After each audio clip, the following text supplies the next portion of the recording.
And we're on. We are on. YouTube up. Yep. Twitch up. Yep. Beautiful. Oh, all right. It's a bit warm in here. All right, we're set. We've got an hour, 20 minutes. Hour, 20 minutes. Watch it on YouTube. Quality on YouTube is going to be much better than it was on Twitch this morning.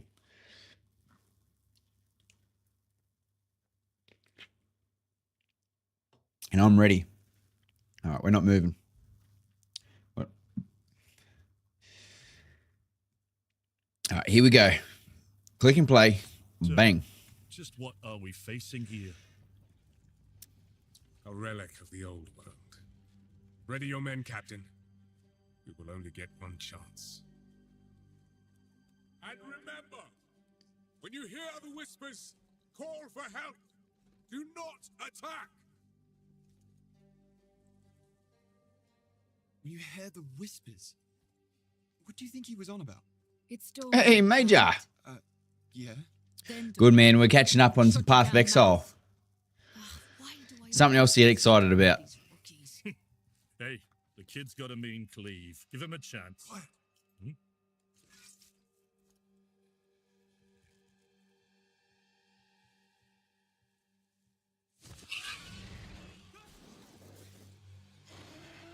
What's the sound dropping off?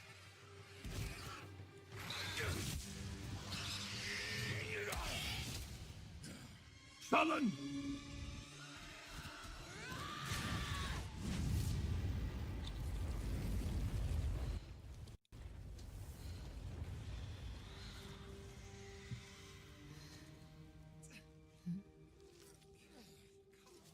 a mean cleave, eh, Captain? Rookie can't even lift his own sword. Captain Oren?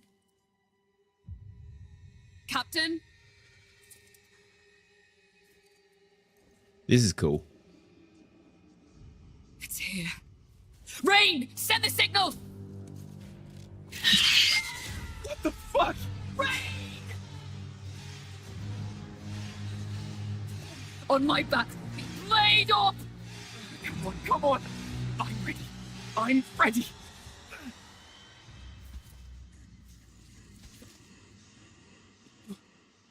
It's a man! No, it's not!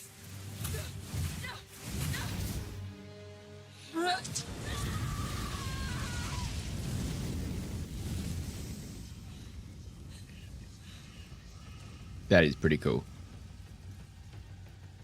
Run!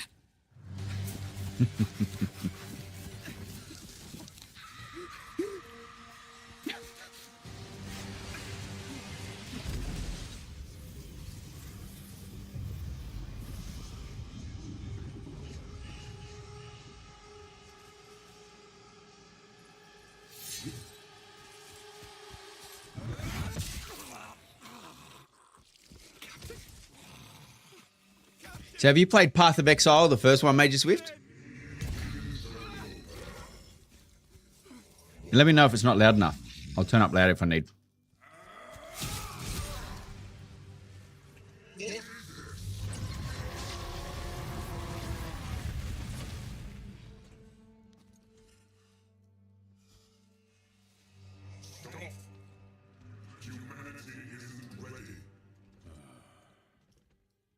On your feet, lad.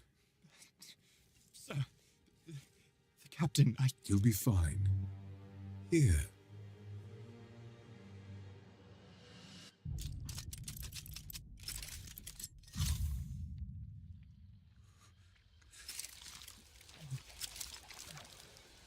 He's dead. What is Hey, this? poor predator.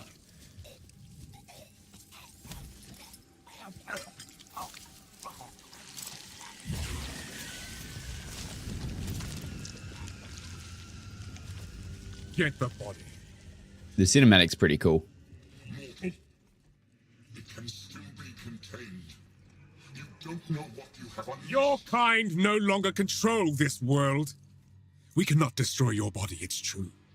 But you will watch as we destroy everything you have built. Find him!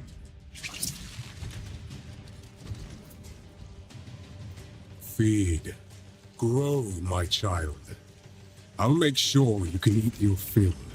Why is it always my child? It's either my child or my mother.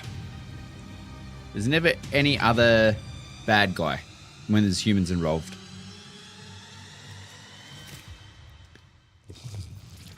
Yeah, that was good. That was good.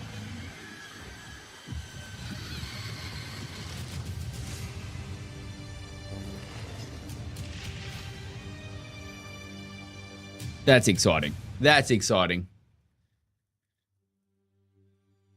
Hi, I'm John. So before he gets into it, so we do have 10 keys to give away. We're at 10.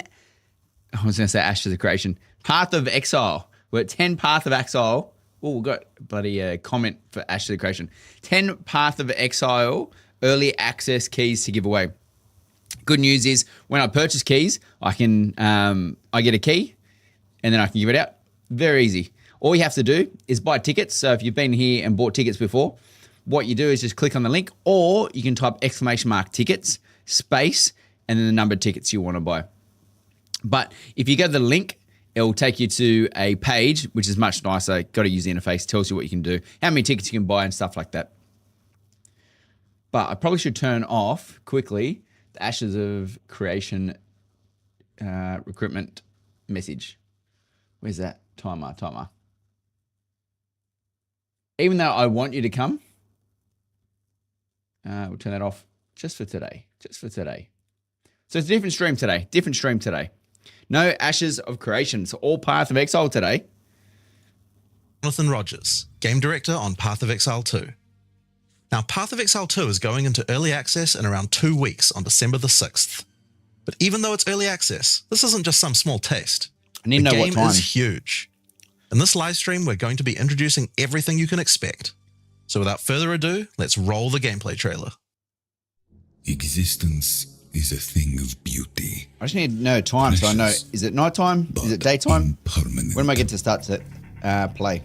Life and death are mortal enemies, and yet bound to one another. Oh, Jesus The Christ. continuation What were of they life doing?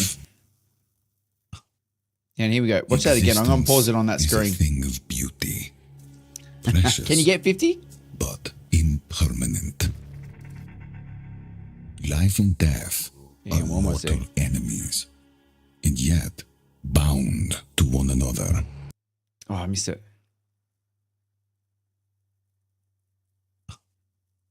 Existence at all costs. Nah, fuck it. Some have said my methods are brutal.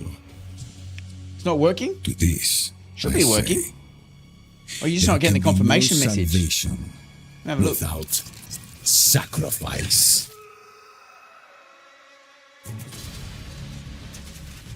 Hey, Lamb.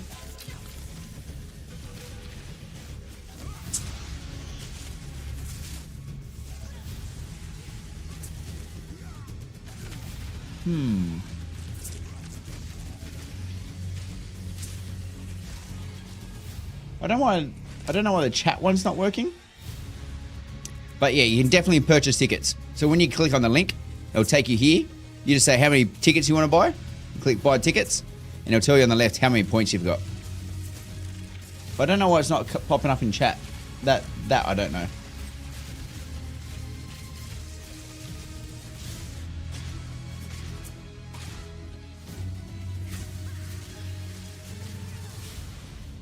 We are faced with the end, Looks and good, I doesn't will it? do what I must.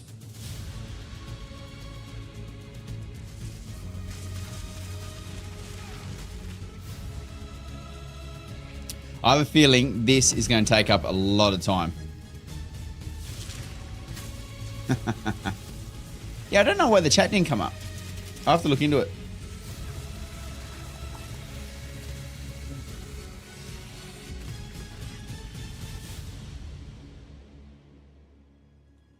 Those who obsess with death,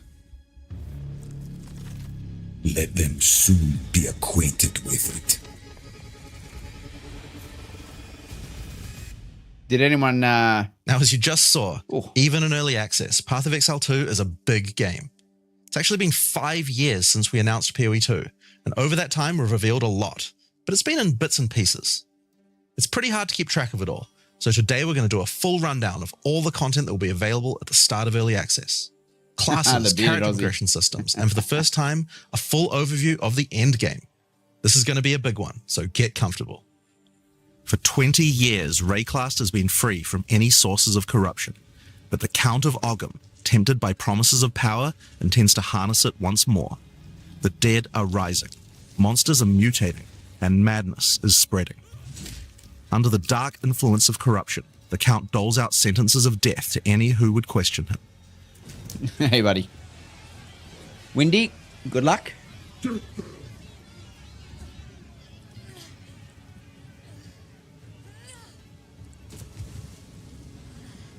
And this is where you find yourself at the start of PoE 2. Oh, so this is the start. Explore the dark On the forests water of Ogham. again. Traverse the barren plains of the Vasteri Desert, and delve into the jungle ruins of Utsal, an ancient Val city. There are challenging monsters, hidden runes, lost camps and treasures, roaming merchants, and of course, unique bosses. No two areas are the same. It falls to you to track down the seed of corruption, the source of all this devastation. On the way, you'll face fearsome monsters, meet strange characters, forge unlikely bonds, and uncover lost civilizations. But first, you'll need to pick a class. Now, early access will initially have 6 classes available. Let's have a look at them. The Monk is a fast and furious melee fighter. He dashes in and out of combat, and his mechanics I do involve like the building Monk. up and keeping momentum. Like all classes in PoE 2, you'll want to use a wide variety of skills to mix and match different combos. He's like the wind. To get new airbender. skills, you will first need to find skill gems. Using a skill gem will open the gem cutting menu, which shows all So your skill gems opens up the gem cutting menu. And one thing, because I watched part of this morning. So from here, I'm gonna keep a tally. I'm going to keep a tally of things that can increase your abilities. So where's my notepad? Where'd it go? Over here. So for example, so what skill gems, and see how many we can tally of how many areas you can progress in. all the active skills available in PoE 2. Good luck, Legionnaire. You can choose an existing skill to level up, or choose to engrave a new one. Since this is a level 7 skill gem, even if you pick a new skill, it will immediately be level 7. Ah, okay. So what he's got currently is the level 4, whatever he's level 4. So he's got level 4 Falling Thunder at the moment, and he's got level 4 Tempest Bell. And he must have these. I can see the Tempest Bell down there. I just can't see the Vaulting Impact. So whatever he picks next. Oh, 1, 3, 5, and 7. What does it go in that order? So maybe because he got a 7, you can get anything to a level 7 up to 7. What's that? 53 mana, cast time requires 22. Dex, int, marks target, making them more susceptible to being frozen. When the marked target dies, a cold nova erupts from their corpse.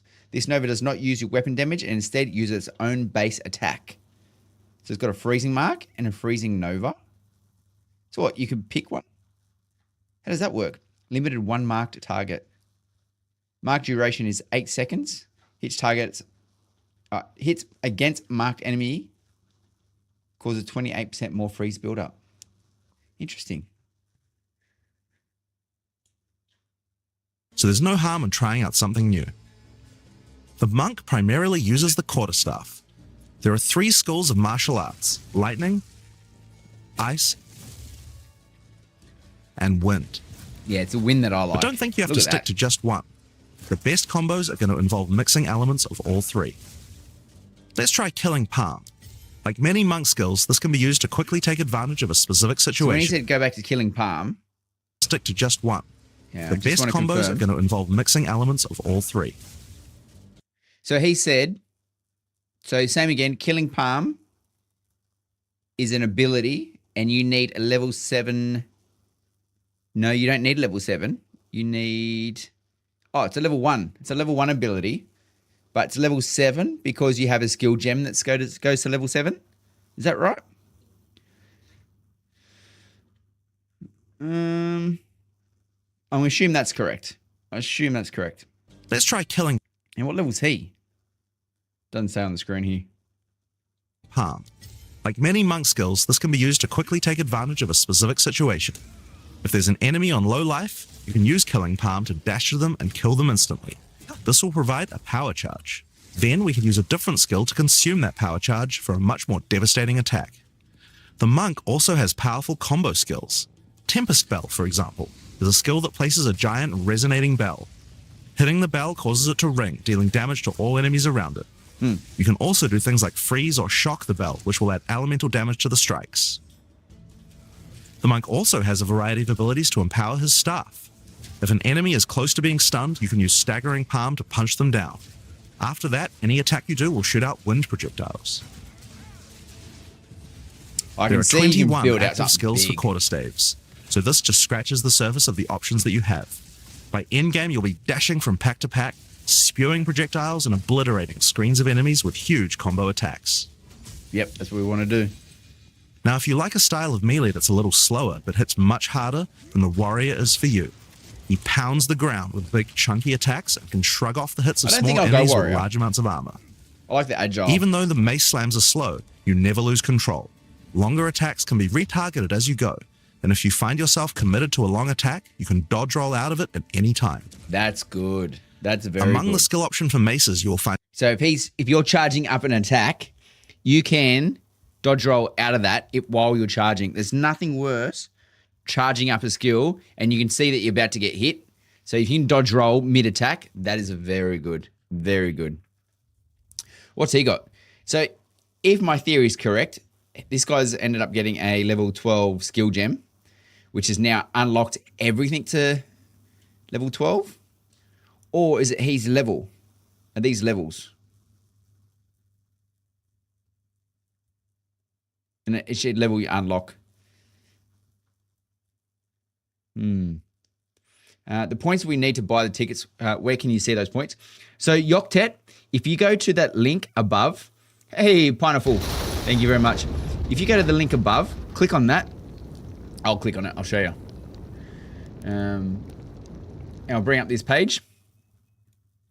And I'll tell you how many points you have on the left and how to accumulate points. So if you watch for 5 minutes, you get 50 points. You automatically get one free ticket as well. And then if you follow, you get 200 points. And if you subscribe, you get 1,000 points. So you can use those points. So the longer you watch, the more points you get. So if I'm streaming for 6 hours and you watch all 6 hours, you'll get a lot of points. So that's how that works. The way I do it is I award the people that actually want to watch compared to the ones that jump in, enter, and then leave and never come back again. So depending on how many times you want to enter. But yeah, the option is yours, my friend. The option is yours. Wasn't the first one free? They most have a lot of stuff to do. Looks way more detailed than Diablo. This one's free as well. So this one is free. It is, but we're paying to get into early access. The early access game is 30 USD. I ended up buying which pack did I buy today? I bought the one with the Maori skin. It was like $450 or something. It's ridiculous. I'm gonna plug my mouse in. My mouse is going to die. But yeah, so these look like levels, but it stops at 13. So it's got 11 and 13. Is there another screen? And this will be for all your gems, elemental dagger, and are these weapons, like magic weapons or magic then weapons? And he's currently got mace selected. It's not very clear what's selected in this one. It's mace slightly sticks out to the left a little bit. It'd be hard not to talk about AOC tonight. It's true. But we'll be there on the weekend. We'll be playing both. The hard thing is we're going to be playing Ashes of Creation on the weekend. We'll be playing Path of Exile during the week. I've decided It's not out on the 6th, Samuel, on the 6th. So I've decided that's how it's going to work. Path of Exile on the weekend, on weekdays, and Ashes of Creation on the weekend. Find a variety of slams, fire attacks, war cries, and shield skills. Here, I'm going to slam the ground, rending it apart with lines of fire.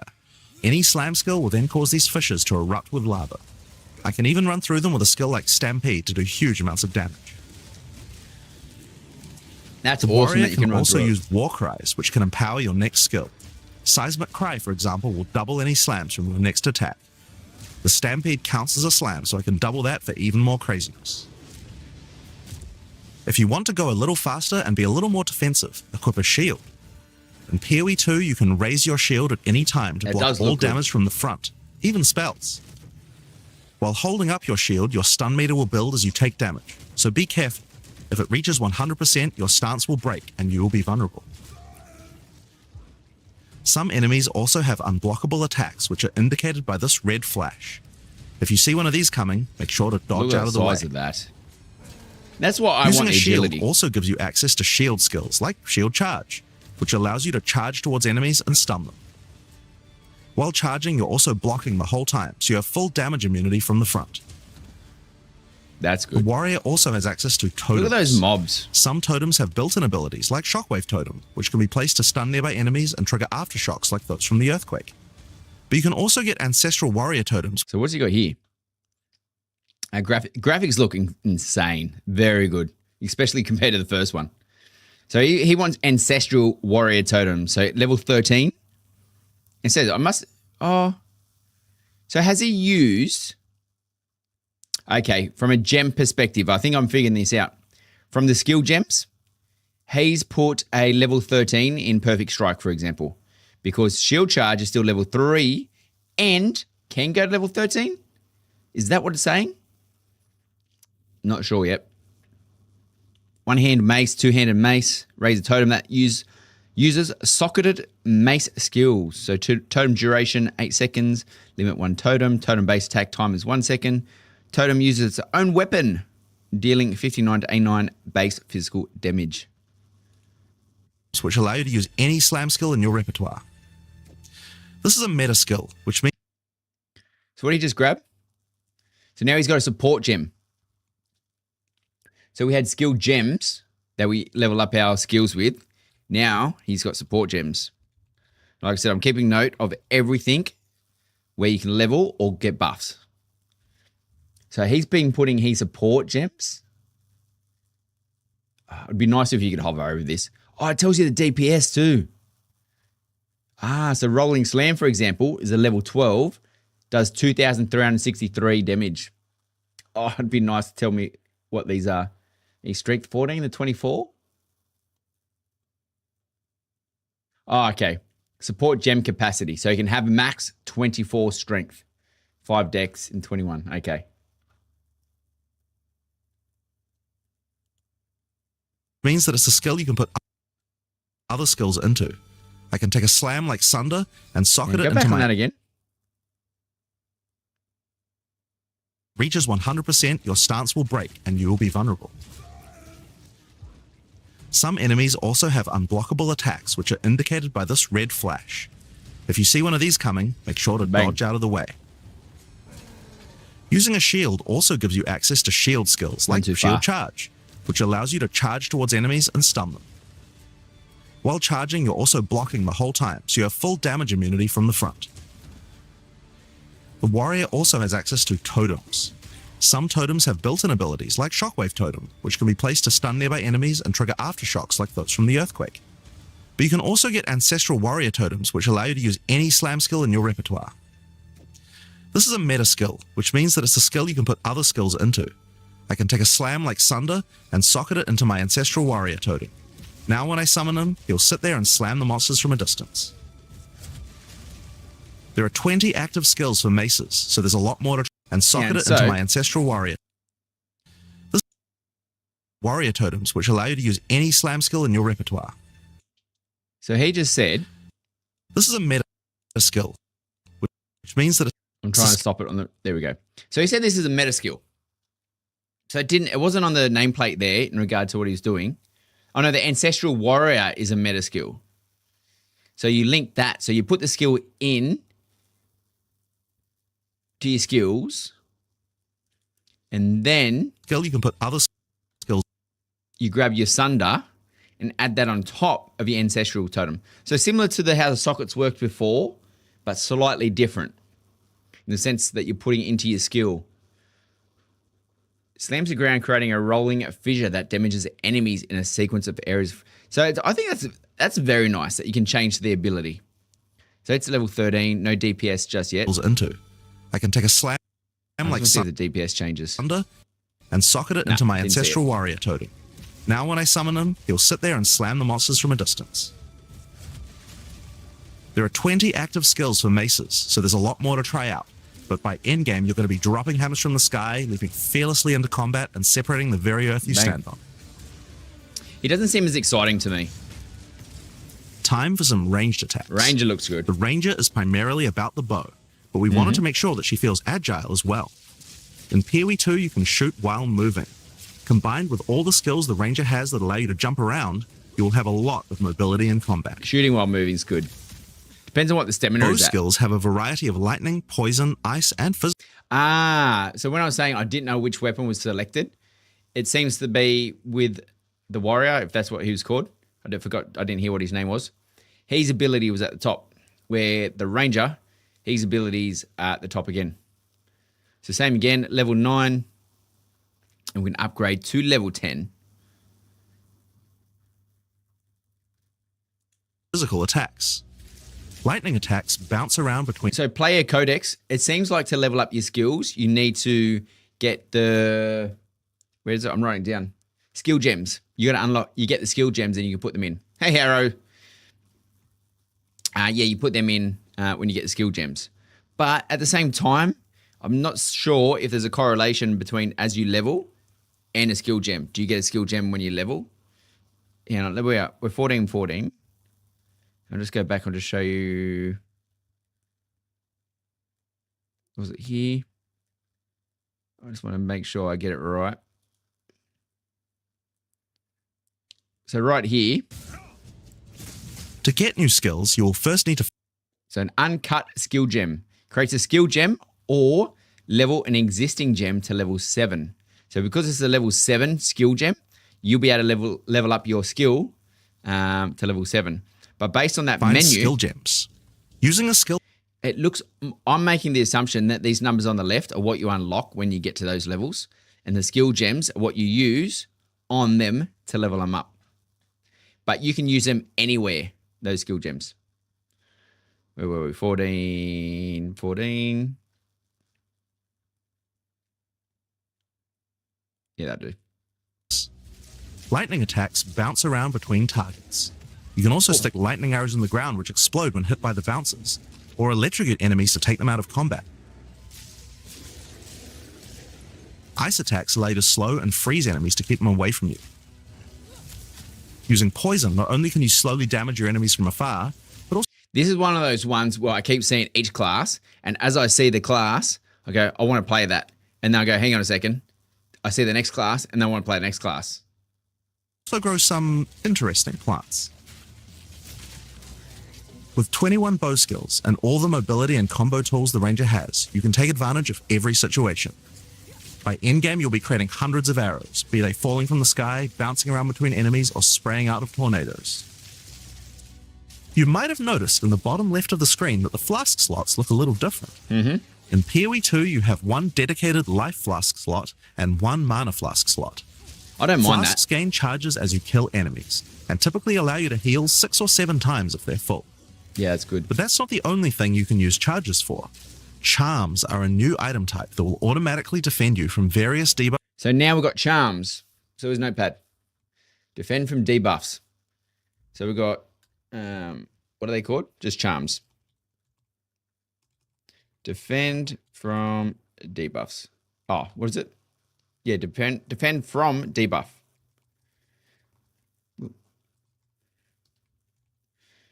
Okay, that was number 3. What's this? Consume 60 or 80 charges on use. Currently has 0 charges. Oh, you use it. Grants immunity to bleeding. When used when you start bleeding, used automatically when condition is met. Can only hold charges while in belt. Refill at wells or by... Oh, you can refill it. Okay, it's good. Okay, so it's like your health and mana, but it's different. So the charms can fill based on killing monsters. Buffs or damage types. Having trouble with getting frozen? Equip a thawing charm. When it's fully charged, it will make you immune to freeze for 3 seconds if you get frozen. To recharge them, just kill more monsters. You can gain more slots for charms by upgrading your belt. The mercenary wields a crossbow that can be loaded with different ammo types, offering versatility, power, and mobility. I don't mind the mercenary. All classes in Path of Exile 2 can be controlled with WASD, which makes this class play exactly like a shooter. For the crossbow, you will find skills that work like shotguns, sniper rifles, assault rifles, I don't and know if even I'll play grenade launchers. WASD. I don't know. But not only that, there are a wide variety of more interesting elemental ammos too. Because the problem is, if you play WASD and you've still got QERTF, I'm just trying to think. I think that would be a bit difficult to play it that way. Maybe if you got an MMO mouse and you can rebind them to other keys. But I don't know if I could play WASD and then continually run around. You'd have to use left and right mouse click. Surely. You can for these buttons, but yeah, no, the main abilities. It'll be interesting to see. It's very fast to switch between ammo types, so long as you already have them loaded, which makes the mercenary able to combo abilities together for devastating effect. Use Glacial Bolt to create walls of ice to separate enemies, then switch to Fragmentation rounds to explode the ice, dealing massive AoE damage. If I come across an armored enemy, I could use armor-piercing rounds to break their armor, and then high-velocity rounds to take them down. Or perhaps I could fire a gas grenade to poison enemies before detonating the cloud with an explosive shot for massive damage. If you want to call in some suppressing fire, you can summon artillery ballistas. These have a minimum range, so you'll want to prepare your position carefully before moving in. They look alright, don't they? They're like the totems, I guess. There are 22 active skills for crossbows. By endgame, you'll be calling destruction down from the sky as you litter the battlefield with grenades and pepper your enemies with your automatic shotgun. If you're looking to take a backseat and let your minions do the work, then the Witch should be your choice. She can call forth hordes of undead monsters This looks to fight for her, really while good. casting powerful chaos spells that debilitate her enemies. Occult skills are some of the most varied in the game, with skeletons, noxious spells, specialty minions, curses, and sacrificial magic. Look at that.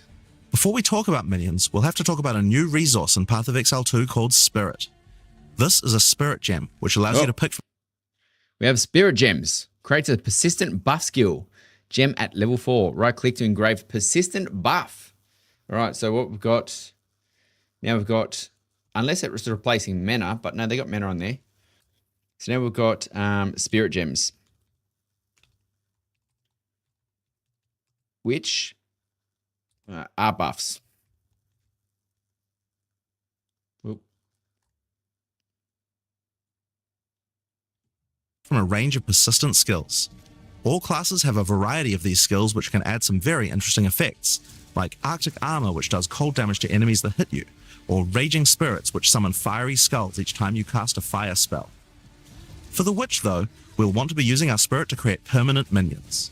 These minions will be revived automatically when they die, so you don't have to worry about resummoning them all the time.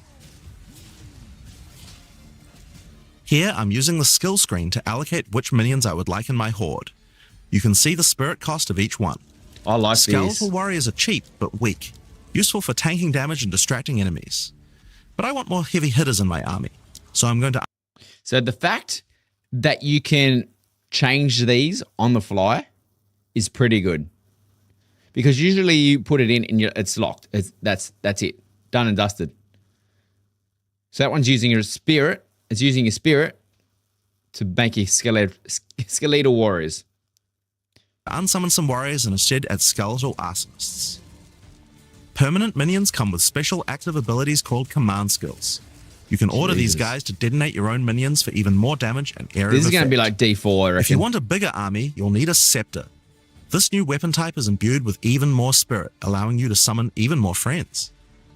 And if you want an even bigger army than that, You can take advantage of corpses to summon true hordes of minions. Yeah, this is 100% But going what to can be a like witch do default. while her army is at work? Well, she has Okay. a range of chaos spells to spread disease amongst your enemies, or bone skills to impale them. Or, you could curse them to make them weaker so your horde The one for me is, could you just go AFK in the middle of the world? Just say, go have dinner, go have a shower, come back, and you get free XP just because your minions have been out farming and because of that strong. I'll be interested in if that's a thing. can take them down. There are 25 active occult skills. By the endgame, you will be the leader of a fearsome army of the dead, consuming everything in its path. The sorceress bends the elements to her will, using them to unleash devastation on her foes. Sorceress This is always classic good. spellcaster weaves a flurry of elemental magic from afar. The elemental skills have everything you might expect and more. Fireballs, icy explosions, lightning storms, you get the idea. Each spell is unique and has many different ways to build and combo with others, even between different elements. For example, Flame Wall conjures a burning line that not only damages enemies, but also empowers all projectiles that pass through it. If you place a wall and fire lightning sparks through it, they'll gain extra fire damage. It's a good idea to take advantage of the ability to automatically swap weapons when you use certain skills. Having a special staff with bonuses to fire skills Wow. and another with bonuses to lightning skills can really power up a combo like this. The How do you switch sorceress can also take weapons? advantage of powerful trigger gems. For example, gems. you could grab the Cast and Ignite gem and use it with Firestorm. As you ignite enemies, a counter will go up in the top left corner. When it's full, a Firestorm will automatically be cast at the enemy that was ignited. There are 25 active elemental skills. By endgame, you'll be firing off projectiles left and right as you rain down elemental storms on your... So I'm going to write this one down. I'm going to write this one down just in case. I don't know if it's just gems, and each class has its own gem tree that it can work on. But that was, what was that gem? Trigger gem. Trigger gem. Let's just say triggers and ability. Hey, D's. Thanks, buddy. Triggers and ability. Create our own wiki here. your foes.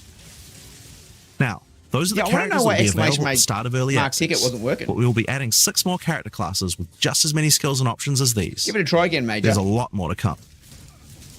There's one more important thing to mention about skills. Even though we What's talk that? about them as belong to each class, in reality, there are no restrictions. You can use all these skills on any class so long as you have the attributes. As long as you have the attributes. Okay, so I'm guessing, for example, let's see if you hold In this reality, over. there are You're no not just seeing if you type exclamation mark ticket and then type space 1, see if that works at all. restrictions. You can use all these skills on So the attributes, you need 20 dex, 30 int. Okay. Okay, I see what's happening there. So you can build into that if you want to. But do you want to? Yeah, I don't know why that's not working. No idea why that one part. If you go to the link, it works. It's just, yeah, I don't know why you're not getting the chat message up. Unless I can restart it somehow. any class so long as you have the attributes. For example, a poison ranger might want to try out using occult curses to increase her poison damage, or a monk might want to trigger elemental ice walls to use with his glacial cascade combo. The possibilities for cross-class combos are practically unlimited. We're looking forward to what kind of things you guys might find. Now, Path of Exile is a game known for build customization, and we haven't even scratched the surface of what is possible yet. So let's talk about support gems. Path of Exile 2 has a system of support gems that can be combined with your active skills to dramatically change the way they work. If you find a support gem, then right-clicking it will open up this screen. Oh, right-clicking it. Here you will find a variety of recommended support gems for each of your skills that you can pick between. For example, this is a multiple projectiles support gem and can be used to add multiple projectiles to any skill. Normally, when you fire a grenade, it'll look like this. But if we add multiple projectiles, then you get 3 of them. Once you have the gem, you can also freely move it between any of the skills on your character. If you want to have a multi-shot sniper rifle instead, then simply move the gem over to your high-velocity round skill. Generally speaking, if it sounds like a support gem should work with a skill, then it will work. So it's a good idea to experiment. Okay. Note that you can only have one of each support gem on your character, so you'll want to think carefully about which supports can be used best with each skill for maximum damage. Only one support Now, gem per if you want to character. stick to the recommendations, you should have a perfectly good time. But if you want to experiment a bit more, then uncheck that recommended button and you can see the full list of supports that will work with I your do skill. like it recommends. There are hundreds of support gems to choose from, and even we don't know the results of all the possible ways these can interact. Each skill can have up to 5 supports socketed into it, and if you're clever, you can come up with some pretty interesting ideas. Hang on. Was I wrong? Did he not say that you can only have one support gem? Now each skill can have up to 5 skill gems. Is that what he's saying? Example, this is a multiple projectiles support gem and can be used to add multiple. Path of Exile 2 has a system of support gems that can be combined with your active skills to dramatically change the way they work. If you find a support gem, then right-clicking it will open up this screen. Here you will find a variety of recommended support gems for each of your skills that you can pick between. For example, this is a multiple projectiles support gem and can be used to add multiple projectiles to any skill. Hey, you can. Normally, when you fire a grenade, it'll look like this. How are you going? But if we add multiple projectiles, forward to you this. get 3 of them. Once you Ticket have the max. gem, you can also freely move it between any of the skills in your Maybe it character. might work for you, Carl. If you want to have a Exclamation multi-shot mark, sniper ticket, rifle space, instead, and then a then number. simply move the gem over to your high-velocity round skill. Generally speaking, if it sounds like a support gem should work with a So if you go to the link, if anyone doesn't know, we are giving away free copies of Path of Exile. So if you want to win yourself a copy, go to that link. But you should be able to type exclamation mark ticket space and then 1 or 2, and that should buy you a ticket. But it's not working in chat. So it seems like you only can actually go to the link at the moment to buy yourself a ticket. And if you go into the link, I'll just click on it now. It's annoying why it's not coming up in chat. As you can see, we have had 11 people buy tickets and 72 entrants. So the longer you watch, the more tickets you can buy. Or you can follow, you can subscribe, get more points that way. But the easy one is just sit back, watch, get your points, get your tickets in. the skill, then it will work. So it's a good idea to experiment. Note that you can only have one of each support gem on your character, so you'll want to think carefully about which. There he goes. He goes, no, you can only have one. Oh, one type. Okay, so if you got one that has a projectile ability, you can only have one projectile ability. It's not that you can't have one, you can have multiple. Supports It's can just be that- used best okay. with each skill for maximum damage. You can't double up on the same gem. Now, if you want to stick to the recommendations, you should have a perfectly good time. But if you want to experiment a bit more, then uncheck that recommended button and you can see the full list of supports that will work with your skill. There are hundreds of support gems to choose from, and even we don't know the results of all the possible ways these can interact. Each skill can have up to 5 supports socketed into it. And if you're clever, you can come up with some pretty interesting ideas. Now, all of this is just scratching the surface. You can make frost vortexes, break people's armor, make minions explode, make skills repeat, Oh, make enemies set each other on fire, minions cull enemies, or what pin is explode them it? to the ground. When the minions Supports explode, let you drastically change the behavior of your explosion. skills and create your own unique build. Hey, Beer or Raider. at least follow someone's OP build guide. So, Beer Raider, you speaking just of come in builds, for let's the, talk about one of the most competition. iconic Path of Exile systems. Just the 'cause you win passive skill everything. tree. Yes, it's huge. There are over 1,500 nodes on there. Now, a lot of people open the tree and can get a little intimidated at first, but try not to be scared. There are lots of options, but at its core, it's pretty simple. Each level, you get 1 point to put into the tree. Each class starts at a different location, but they all share the same tree. Around your section of the tree, you'll find relevant bonuses for your character. You should be safe in the knowledge that there aren't many wrong choices here. Almost all the starting nodes will be useful for your character in some way. But if you do happen to make a choice you regret, Wiki Theory you'll be Graph able to until respec the any game nodes comes you've out. taken by spending a little bit of gold.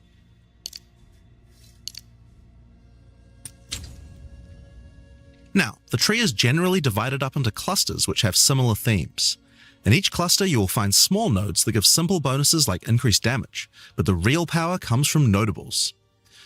Notables normally have much more interesting bonuses, and they tend to care a lot more about how your build works and what skills you're using. For example, in the mercenary area of the tree, this one gives a 25% chance for crossbow skills to not consume a bolt. And here's one that gives grenades a chance to blow up a second time. That's pretty good. This one gives a chance for projectiles to rebound off terrain, as well as giving you some I feel pierce like a lot chance of to people make are that going more to pick likely. the mercenary. Note that even though this is in the mercenary section, this would work with projectiles from all classes, so there are often reasons to go to different areas of the tree. In order to get between these clusters, you will generally have to allocate nodes in the attribute highways. Attribute nodes allow you to pick which attribute you would like to use, so it's very easy to get points for any attribute that your gear might need. You can change which attribute these nodes give you for half price at the respec vendor. Oh, what? In addition to Hang on. notables, you Did will he just also say you can find even change larger. the attribute? You can change which attribute different areas of the tree. In order to get between these clusters, you will generally have to allocate nodes in the attribute highways. Ah. So you're telling me when the attributes, you can pick what you want rather than them telling you Attribute what you nodes get. allow you to pick which attribute you would like to use, so it's very easy to get points for any attribute that your gear might need. You can change which attribute these nodes give you for half price at the respec I like vendor. how they're basic as well. It was strength, dex, and intelligence. In addition to notables, you will also find even larger passives called keystones. Keystones have both an upside and a downside, and often require changing your entire build to design around them. A great example is Giant's Blood, which allows you to wield two-hand weapons in a single hand, but doubles the attribute requirements of them. You can use a two-hand mace with a shield, or even dual wield them. You're definitely dual wielding them. 100% you're dual wielding. Or how about Mind Over Matter, which makes all damage go to your mana pool first before your life pool, but you lose 50% of your mana regen. Nah. Skills Not like doing these that. can be tough to build around, but if you're up for the challenge, they can be very rewarding. As we showed you earlier on the Sorceress, you can swap between weapon sets on the fly as you use certain skills. One of the new features in Path of Exile 2's passive tree is that you can choose to have your passive tree change as you switch between weapon sets to take That's advantage good. of specific bonuses on the tree. That's For very the good. Sorceress, you might want to change between fire and lightning specialization. Or you could switch between one hand and a two-hand setup in order to be able to block boss attacks while following up with heavy hits from your bigger mace. Or perhaps you could have a full curse setup on your witch to debuff enemies before switching to a chaos degen build for maximum damage. If you want to stick with just one weapon set, you can just use these specialization points as bonus points to invest however you like. Oh, But wow. creative players will find plenty of opportunities on. with this system. So you're telling me, Specific bonuses on the tree. hey, For the reluctant Sorceress, you cow. might want to Thanks, change buddy. between fire and lightning specialization. So you're saying, Or you could switch between one hand and a two-hand setup in order to be able to block boss attacks while Yeah, following up with hurry up, heavy hurry hits up. from your bigger mace. Or perhaps you could have a full curse setup on your witch to debuff enemies before switching to a chaos degen build for maximum damage. If you want to stick with just one weapon set, you can just use CSXO, thank you very much for follow. Yes, Ember Lord, that's my problem. WoW came out today. WoW reset their classic servers today, which I was going to play, but I thought I can't because Path of Exile 2 is coming out on the 6th, and then we've got Ash of the Creation on weekend, and then the 20th of December. That's 5+ days. I can't fit them all in. I literally do not know what games to play, but I'm pretty confident I've narrowed them down to Path of Exile and Ashes of the Creation. So, to get this right, so you get points for 2 different sets. So that set, so set 1 has a whole lot of points. Set 2 has a lot of points, but you can utilize those points for set 1. Projectiles deal 12% increased damage with hits against enemies further than 6 meters. But then he's already got it, then he's adding to it? Is that what's happening? these specialization points as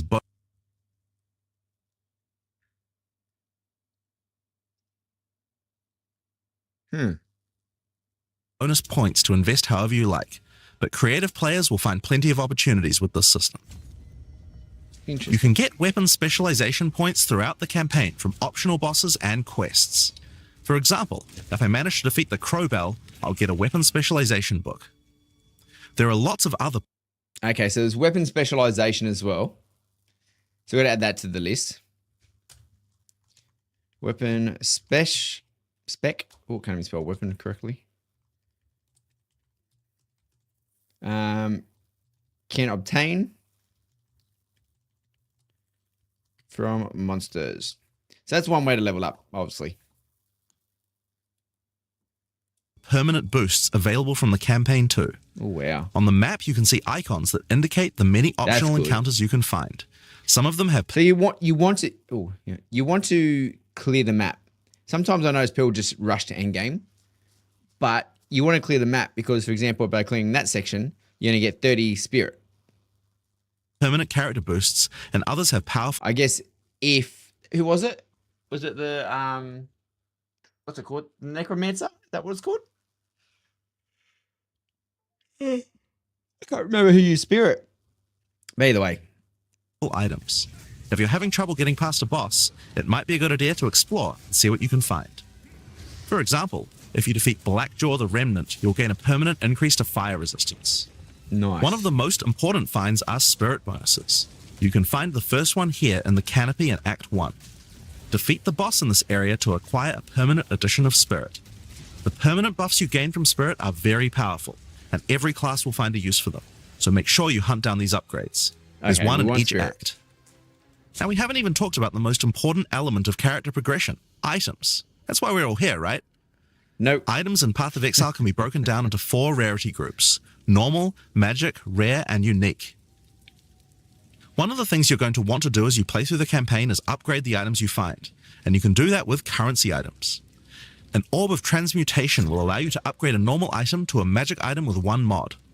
You can then apply an Orb of Augmentation to add a second mod, then use a Regal Orb to add a third mod, and upgrade it to a rare. Finally, you can use some Exalted Orbs to add more mods to your rare to a total of 6 mods. Oh, wow. So it's one of them, one of them, one of them. So that's 3. And then for the last 3 to get you 6, will be 3 of them. One of the things we think is really important is to make these options available to use as you play. That's good. All the items that add mods are much more common than they were in Path of Exile 1, so that you can use them throughout your campaign playthrough. Because you wouldn't generally mod in a low level just because you didn't know when you're going to get your next items from. So if they're common, then you can level up your We weapons want you to throughout. find things on the ground that can be crafted into upgrades much more frequently. Oh. As well as making the drop rates on these items much more common, you can also get them by disenchanting unwanted gear at the magic item vendor. If you That's disenchant good. magic items, Look you how can big build that up to bag an Orb is. of Transmutation. Look at that. Things we think is really important is to make Was these it the options same size available as to use PoE? as you play. All the items that add mods are much more common than they were in Path of Exile I think 1, it was. so that I you think it can was use the them same size. throughout your campaign playthrough. We want you to find things on the ground that can be crafted into upgrades much more frequently. Yeah, no. As well as making the drop rates on these items much more common, you can also get them by disenchanting unwanted gear at the magic item vendor. I don't know what I was If you thinking. I disenchant thought magic this was the items, you can bag. build up to an Orb of Transmutation, and by disenchanting rares, you can build up to Regal Orbs. Another important area of crafting items in PoE 2 is sockets. Some items you find will have sockets that can have Ezomite runes placed in them that add more mods to the item. What were they called? If I Ezomite insert this runes. glacial rune into my helmet, it will give extra cold resistance. So hang on. So now we've got runes for socket. So the socket system is far more simpler than it was before. You don't have to worry about getting colors linked to that, wasting so much time just swapping them around. That was a killer. You know when you had, hey, Ravenloft, hang on, buddy. You know when you had like, oh, I just need to have those 2 sockets linked, and you'd spend so much resources, and then you wouldn't even get it. You'd completely screw your gear, and it's better before you even started.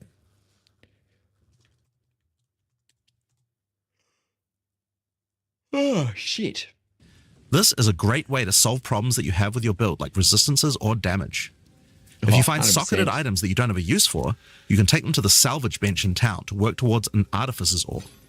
This will allow you to add sockets to your existing items. Body armors and 2-hand weapons can have up to 2 sockets, while the rest of your armor and that's so 1-hand good. weapons can only have 1 socket. You can also salvage items with quality to create items like armor scraps or whetstones. These will allow you to increase the quality of your items for an up to 20% boost. You know what's funny? He just called him Whetstone. I've always called him Wheatstone. Savage and Raven, I don't know if the ticket system's working that way. So you're meant to type ! ticket space and the number of tickets you want to buy. But the best way is just to click on the link that pops up. So if you click on the link that just popped up in chat, that will bring you to this page.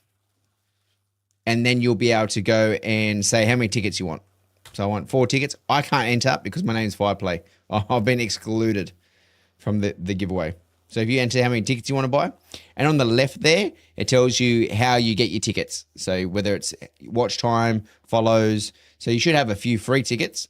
And then everything else after that is just watch time.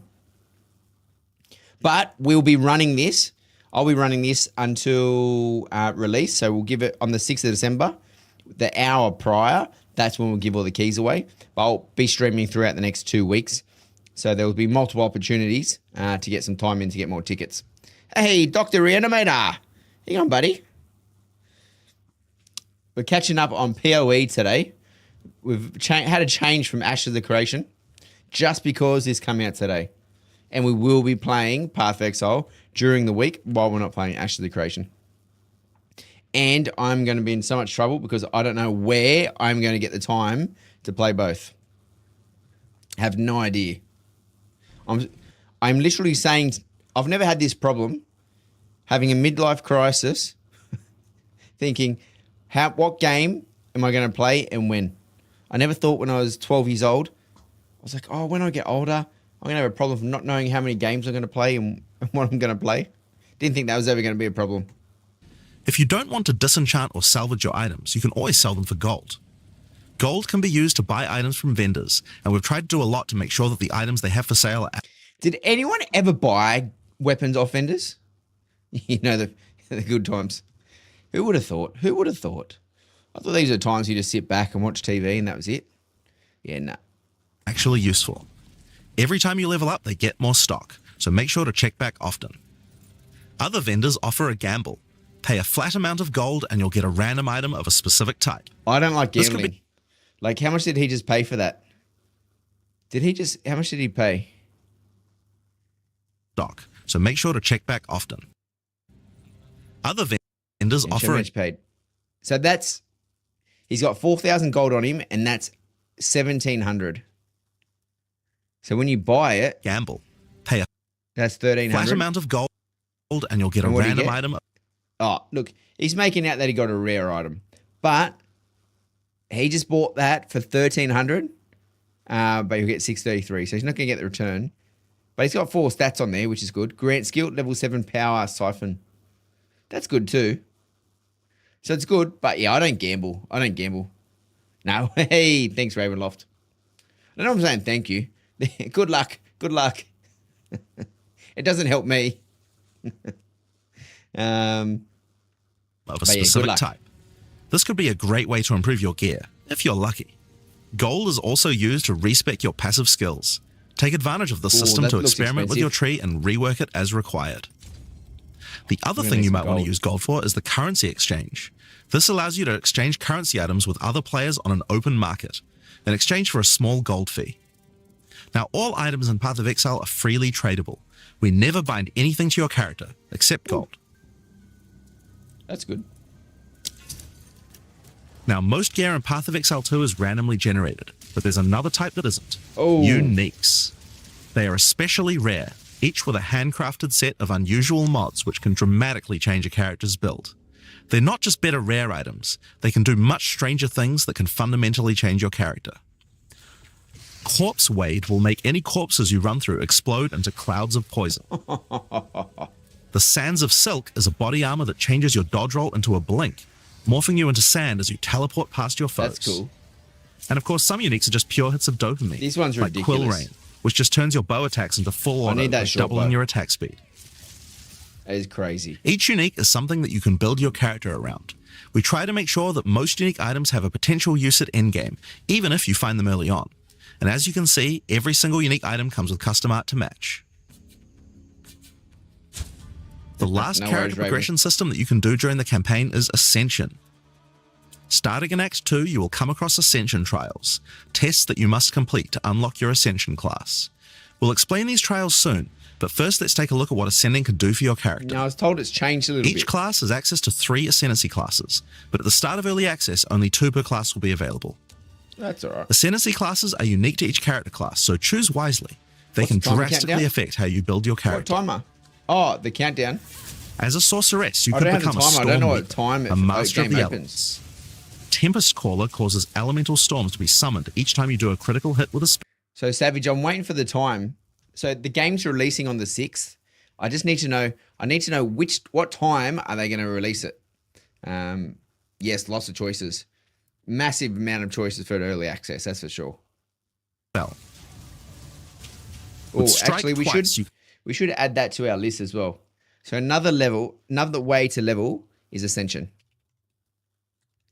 And then actually, gear. What were the bits and pieces called? Oh, I can't remember. Let's just call them orbs for now. Multiple different orbs. And then we had gem slots. Well, they sockets. Okay. So we've got multiple ways to level a character. can stack 2 copies of shock for more damage. And going deeper into the tree, you can make all your damage types apply shock. Make a shock build from any skill. Oh, wow. Alternatively, you could become a chronomancer and command time itself. She I don't know if literally I'd has play the this ability well. to stop time with time freeze. Oh, Not only that, but she has many other time manipulation abilities. look at that. Using Temporal Rift, she can teleport back to a previous location, resetting her life and mana back to what it was. Or with That's Time pretty Snap, cool. she can reset all her cooldowns and cast all her spells again. On the That's warrior, very you cool. can choose between the Warbringer or the Titan. The Warbringer channels the might of his ancestors to gain tremendous power. I think they've done a lot Using of work on that. Answered Raven. Call, you can summon ancestral spirits linked to each of your totems. With Jade Heritage, you can encase your body in a protective layer that absorbs all damage until it breaks. Warcaller's Bellow allows you to explode the corpses of your enemies. And with Great Wolf's Howl, you can ignore the cooldowns of your war cries. Let all that anger out. Look at those bloody skeletons. The Titan class is all about hitting big. With Ooh, Earthbreaker, that looks every good. slam is a chance to create an aftershock. With Crushing Impacts, every hit becomes a crushing blow, which will allow you to stun your enemies with ease.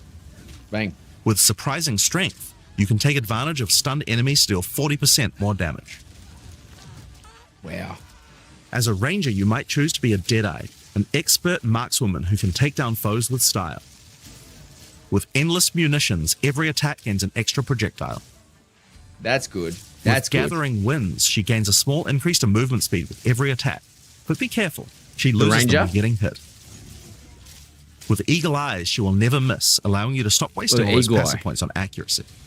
Yeah. I'm Alternatively, usually the ranger. you could become a Pathfinder, the master of flasks and But I think I poison. want to be the monk. She can choose from one of several throwable concoctions, allowing her to spend her flask charges to throw explosive bottles that deal various types of damage. A bleeding concoction will make your enemies bleed, Ooh, while bleeding. a fulminating I love one can that. shock your enemies, allowing you to Hope do you're having a extra great damage. stream. I was never a fan of PoE, but the game looks so good. I might have Contagious missed out on it. contamination allows her to spread well, poisons it'll between do her it. foes, while it's not out overwhelming yet. toxicity doubles the number of stacks they can be infected by. So you don't need to be a fan of it or had played it. Early access for Path of Exile 2 is coming out on the 6th of December. It's currently $30 USD, or you can enter the draw. So if you go to the link, enter the draw and you win a copy. So we've got 1 of 10. So we've got 10 copies that we're giving away. If you win one of them, then you might be able to get it for free. But yeah, it's pretty good. They've put a lot of thought into it. Did you ever like Diablo? Running Assault allows her to move much more quickly while firing, while Relentless Pursuit makes her totally immune to being slowed by enemies. The Witch can ascend into the Infernalist or the Blood Mage. I don't think I care As for an the witch. Infernalist, she can summon a loyal Hellhound companion. The Hellhound Oh, sets you'd enemies like on this. fire, You'd love as this, well as then. taking a percentage of the damage if the Infernalist gets hit. With Pyromantic Pact, you can turn your mana into Infernal Flame. As you cast more spells, the flame builds up, and if it overflows, you'll take damage. Oh, really? Using Bringer of Flame, you'll want to make sure you keep the flames topped up. While your Infernal Flame is above 30%, all damage from you and your minions will ignite enemies. She can also transform into a literal The demon. best of both, Raven. While in demon form, she takes an increasing amount of damage, but her cast speed and damage increase rapidly as well. So if you're planning on transforming into a demon, make sure you stack a lot of life recovery. I reckon the witch or the demon. She can is also definitely become gonna a be blood good class. mage, a master of life and energy. All blood mages must pay the price of making skills cost life as well as mana, but in exchange, every monster they kill will drop life remnants, which allow them to quickly gain back that life. So as long as you're killing, With Crimson Power, you're she winning. can gain large amounts of extra life, and with Vitality Siphon, she can use her spells to leech life back as well. Oh, 10% Once you've got a spell. significant amount of life, you can use Gore Spike to make your critical hits deal incredible amounts of damage. 1% increase A in monk critical who is in damage. tune with the elements might become an Invoker. With Elemental Expression, the Invoker will create Ooh, this is waves me, I of think. elemental power each time he does a critical strike. With Bang. Faith as a choice, you gain the ability to meditate, allowing you to double your energy shield. Choose between I am the Blizzard or I am the Thunder to specialize in cold or lightning. Ooh. And I Shall Rage will allow you to turn into an unbound avatar. Yep, I'm Each Avatar. time you apply a status ailment to an enemy, you gain Unbound Fury. When you have Bang. enough, transform into an avatar to deal way more damage and inflict even more elemental ailments. So Black Myth Wukong. Some monks choose to reach into the darkness instead. The Acolyte of Chayula can exchange their mastery of spirit for darkness, a resource that can be utilized to both absorb and deal damage. The Shroud of does. Darkness will protect you from all damage incoming, but if you take Grasp of the I think it's Void, only early you will deal access. extra chaos damage from all Only the early darkness you have. access. Their Dark Pack offers greatly Because it increased is a free-to-play resistances to game. chaos damage and can allow their mana leech to not only happen instantly, but apply to their energy shield as well. Another node you can take is Waking Dream, which allows you to see into the domain of the Breach Demons. There you will see the Flames of Chayula that can be taken to gain life, mana, and damage. The Mercenary has a job to do, but which job suits you? You might choose to become a Witch Hunter. Obsessive Rituals will If you give you a change a sorcery crossbow ward, to a allowing gun- you to defend yourself against elemental hits So in it didn't exchange look for like less a defense crossbow? against attacks. With Hey, Zealous casual big Inquisition, boss. your enemies have a 10% chance to explode buddy. on death. The chance is doubled against demons and undead. With Judge, Jury, and Executioner, your initial hit against enemies can deal up to 30% of their life and damage. There's a lot if of you're lucky. content in early access. This is great for hunting powerful Yeah, good, bosses. man. We're And just with talking about we're Witchbane, struggling. You can break your enemy's concentration, preventing them from casting We're struggling to determine how many games we can play at the same time. There's too many. There's way too many. spells as often as they would usually do. Also choose to become a Gemling Legionnaire, enhancing your abilities by embedding gems directly in your flesh. Integrated Efficiency will give you extra skill slots. Thermatological Infusion gives you extra maximum resistances as you socket more and more He support embeds gems. gems into his flesh. Adaptive Capability allows you to use any color of gem without worrying about attributes, while Crystalline Potential adds extra quality bonuses to every gem socketed into your character. So those are the Ascendancy classes for the start of early access.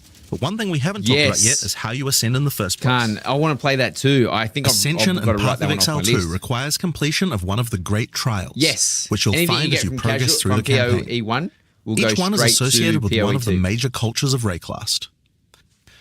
Located in the Vasteri Plains are the Maraketh, a culture of rich tales and brutal traditions, who must do whatever it takes to survive in the desert. I'll The probably end up highest playing position in Delta Force, Maraketh but I culture won't is be a able to Sekima, grind it as much and it as is I not a would like title to. given freely. All aspirants must complete the Trial of the Sekimas, a grueling gauntlet that will test their strength, will, Who cunning, am I and kidding? I patience. probably won't get into it for To ages. enter, a warrior of the Maraketh must prove their worth by trapping the soul of a djinn in a coin, and you are no different. Oh, yeah. Once you Pick have that earned up. your coin, it may be placed on the relic altar to begin the trial. Ah, we got the trial, eh? Test of In the strength. trial of the Sekimas, each room has its own challenges to overcome. In this room, each rare monster you kill will send its blood to the chalice in the center of the room. Very good. Once the chalice is filled, you will be able to proceed. Sometimes I hated While doing these fighting trials. monsters in the trial, you will need to be very careful. It just Each felt hit too will long. not only hurt you, but will damage your honor. The monsters Your are honor? well telegraphed, so that you can avoid their attacks, but if you run out of honor, you will fail the trial and need to find another coin in order to try again. Ooh, It is a good idea to make sure that you are well prepared Don't for die. challenging the trial of the Sekimas. After each room, you will be rewarded. In this Yeah, case, you 100% have been you given will. a key that can be used to unlock chests later in the trial.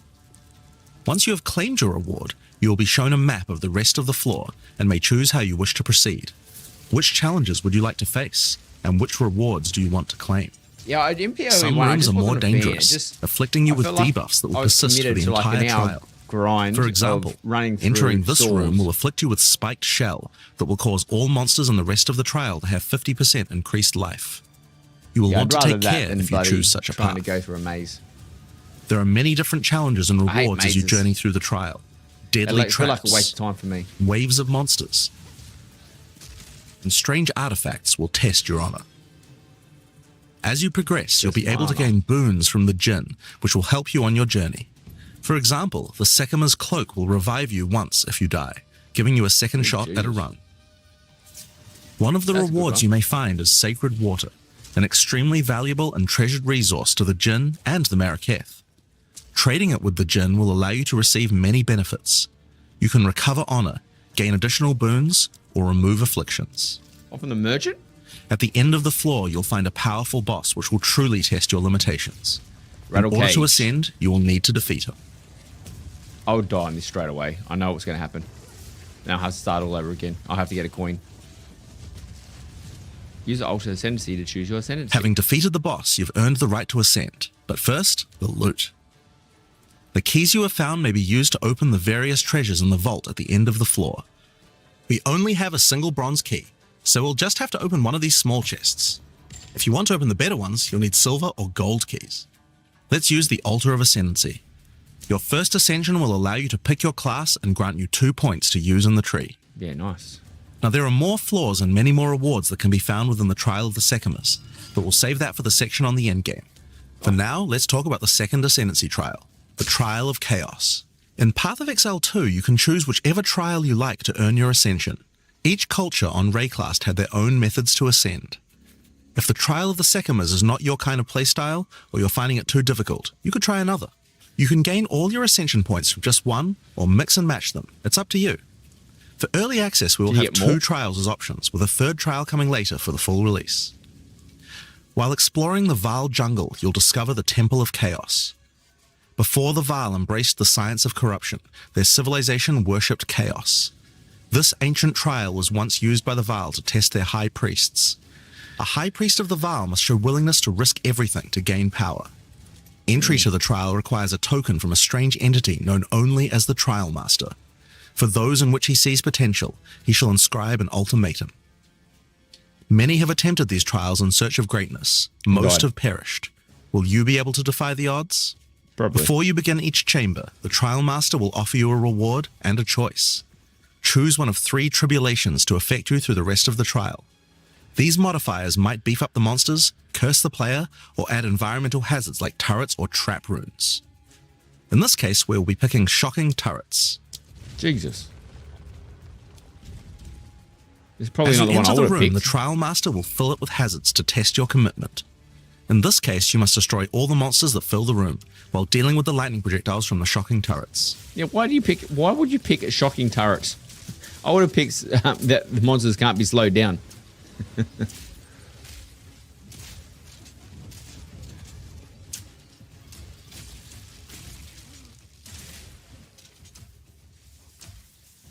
Bang. Oh, they're electric grenades. With an explosion. After each room, you will need to make a choice.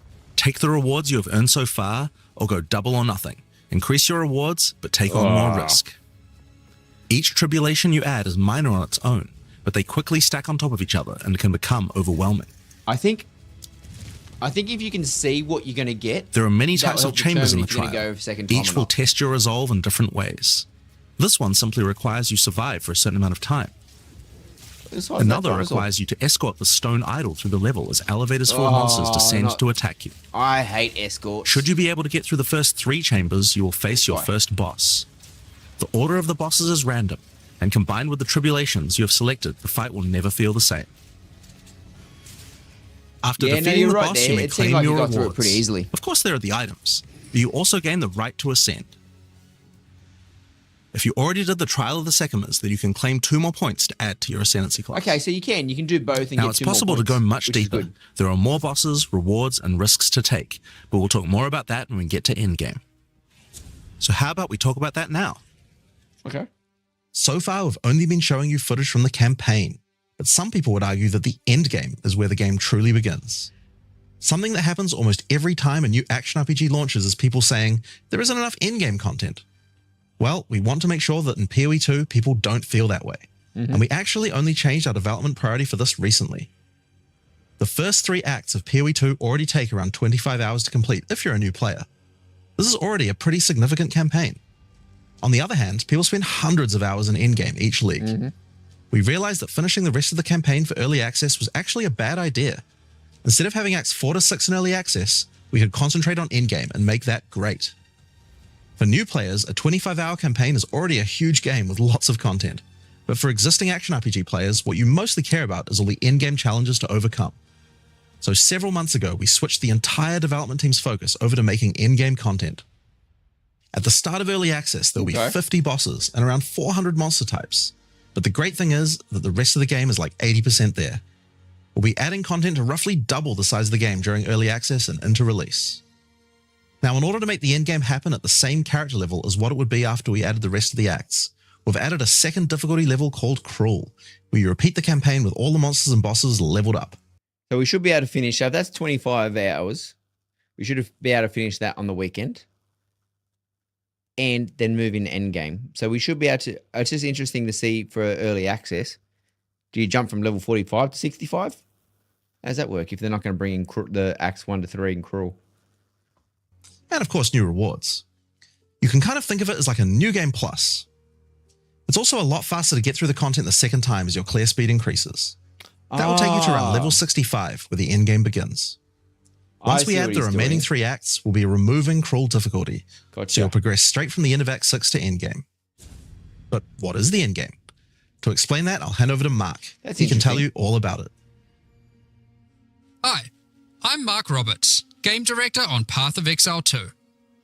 Well, one thing that Path of Exile is known for is having a lot of distinct endgame content to choose between. Each endgame mechanic needs to have its own progression system, areas, bosses, rewards, and player power that can only be gained from that content. We are going to be adding a lot more over time, but for Path of Exile 2 we decided to start with 7 distinct systems you can progress through. This is the Atlas, and it serves as the core of the endgame for Path of Exile 2.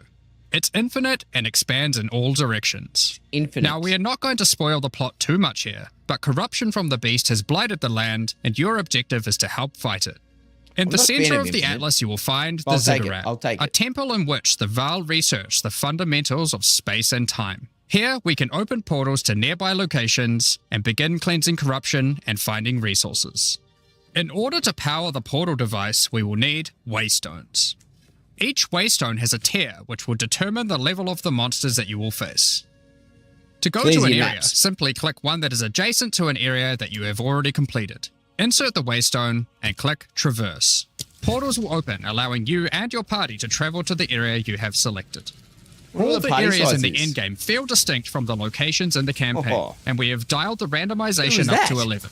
The monster packs you will face in each map are totally random, and the combination of them can lead to some very interesting combat situations. There are over 400 monster types in early access, and they have a lot of varied and interesting.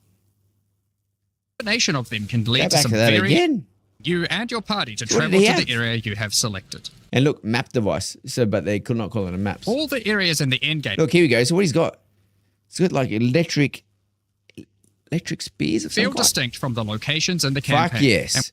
And then he's shooting off this wind off to the side. 100% I am going We have dialed the randomization up to 11. The monster packs you will face in each map are totally random, and the combination of them can lead to some very interesting combat situations. There are over 400 monster types in early access, and they have a lot of varied and interesting abilities. Depending on which combinations you face, you might find some serious challenges.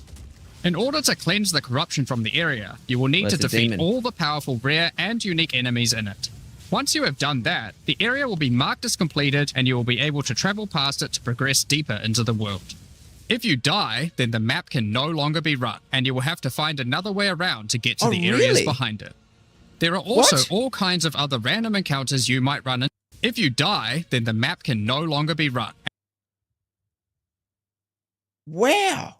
Do you hear that? So if you die, you can no longer do that map and you got to go around. So if I wanted to get from here to here and I die here, it's like bad luck. For me to get back there, I need to go back up this way, back around, and come through this way to get there if that I died. Ooh, map failed. Control middle click to complete. Even the spares vegetation does not linger. Interesting. What if you die there? Well, say if you die there, you got to go around. The Titan just casually walking and using one attack to demolish the area. Yeah, I guess I like the mobility of the faster classes rather than the slow, just bang. He just walk around. It reminds me of the Flintstones. He just walks around and he hit the floor with a mallet. That's it. Job done. Also, as an example, if you have a firewall place and you then spam, say, lightning bolt, the lightning bolts will also get fire damage too. Really, and I didn't know that, but I did notice that they can 100%. So don't die. Point of the story is don't die. And you will have to find another way around to get to the areas behind it. There are also all kinds of other random encounters you might run into as you play maps. One such encounter are precursor artifacts. These are ancient, corrupting monuments that irradiate the monsters around them. The monsters that feed off the corruption are drawn to their power. If you defeat the monsters and cleanse the artifact, you will get a powerful temporary buff. Some of the buff... Didn't you... Oh, just quick tip when you're playing.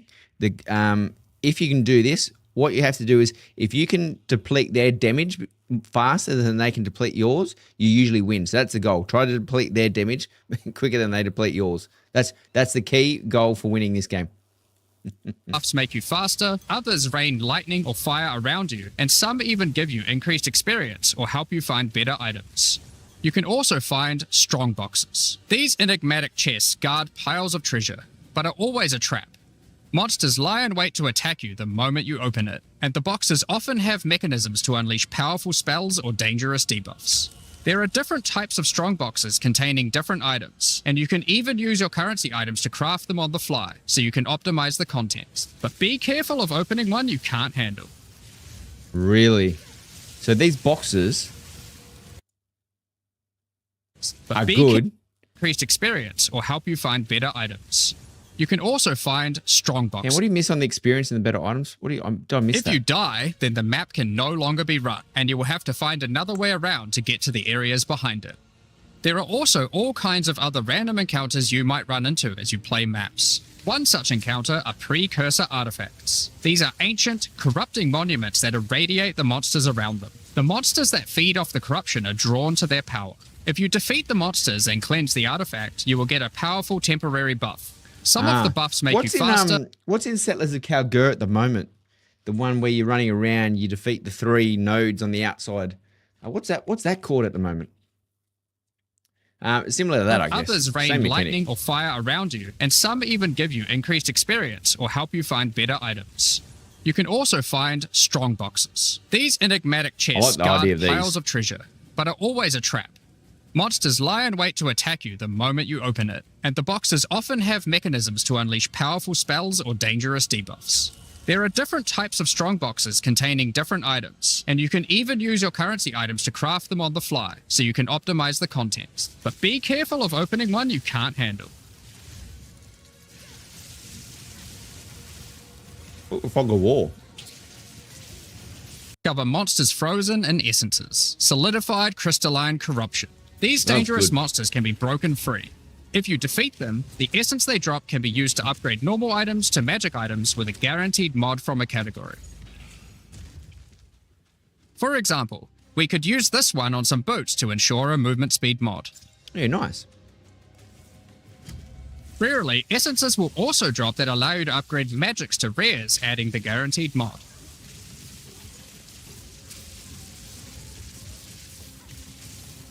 So,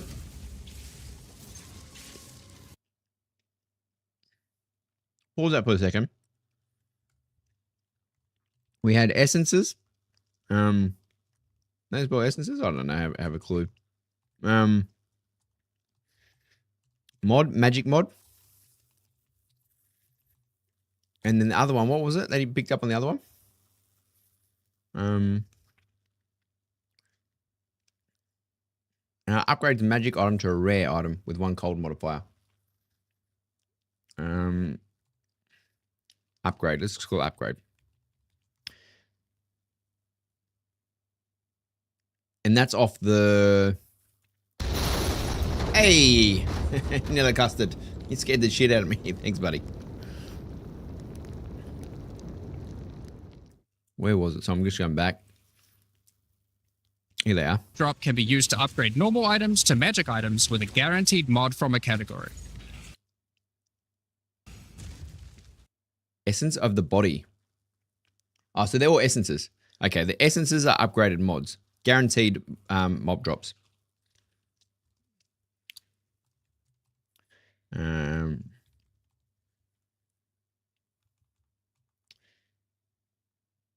Done. All right, so essences are good.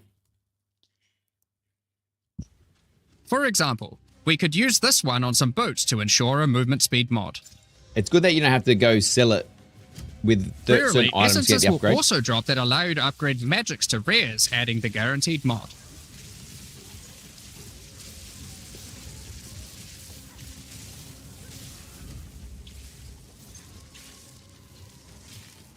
This is incredibly powerful since it allows you to get a second deterministic mod in your crafting projects. Combining these with the currencies that are commonly found in Rayclast for modifying items, and we can get a very nice and do this again. Do that again. Project. This will also drop that allow you to upgrade magics to rares, adding the guaranteed mod.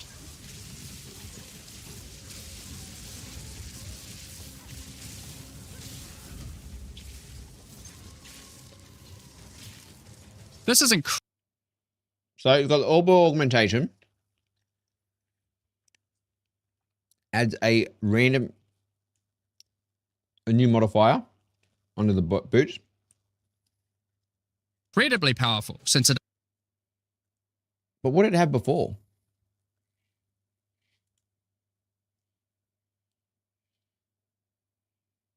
What is that in the screen? Oh, I've gone. I see what I've done there. No ascension. We were all the way up to. Number of the bosses is random. Where were we? Of experience. You may even. These cities are constructed by different. No, not there yet. I just want to check on those boots. Here we go. This is incredibly.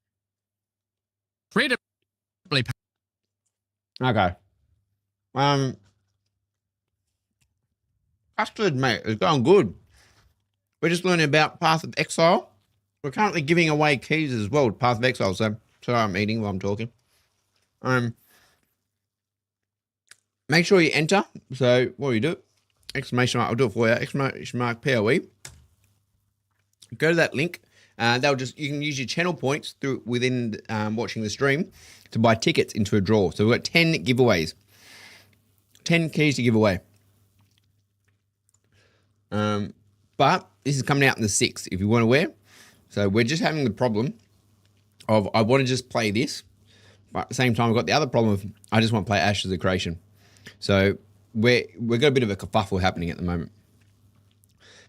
However, PoE2, now he's just showing us how they've changed a little bit of upgrading gear. So if you get a augmentation, you can go from 35 increased movement speed, which what he put in between it before, he put in an essence. So he put essence into his boots to make it 35% increased. Powerful. Then he used the augmentation and added cold resistance. Since it allows you to get a...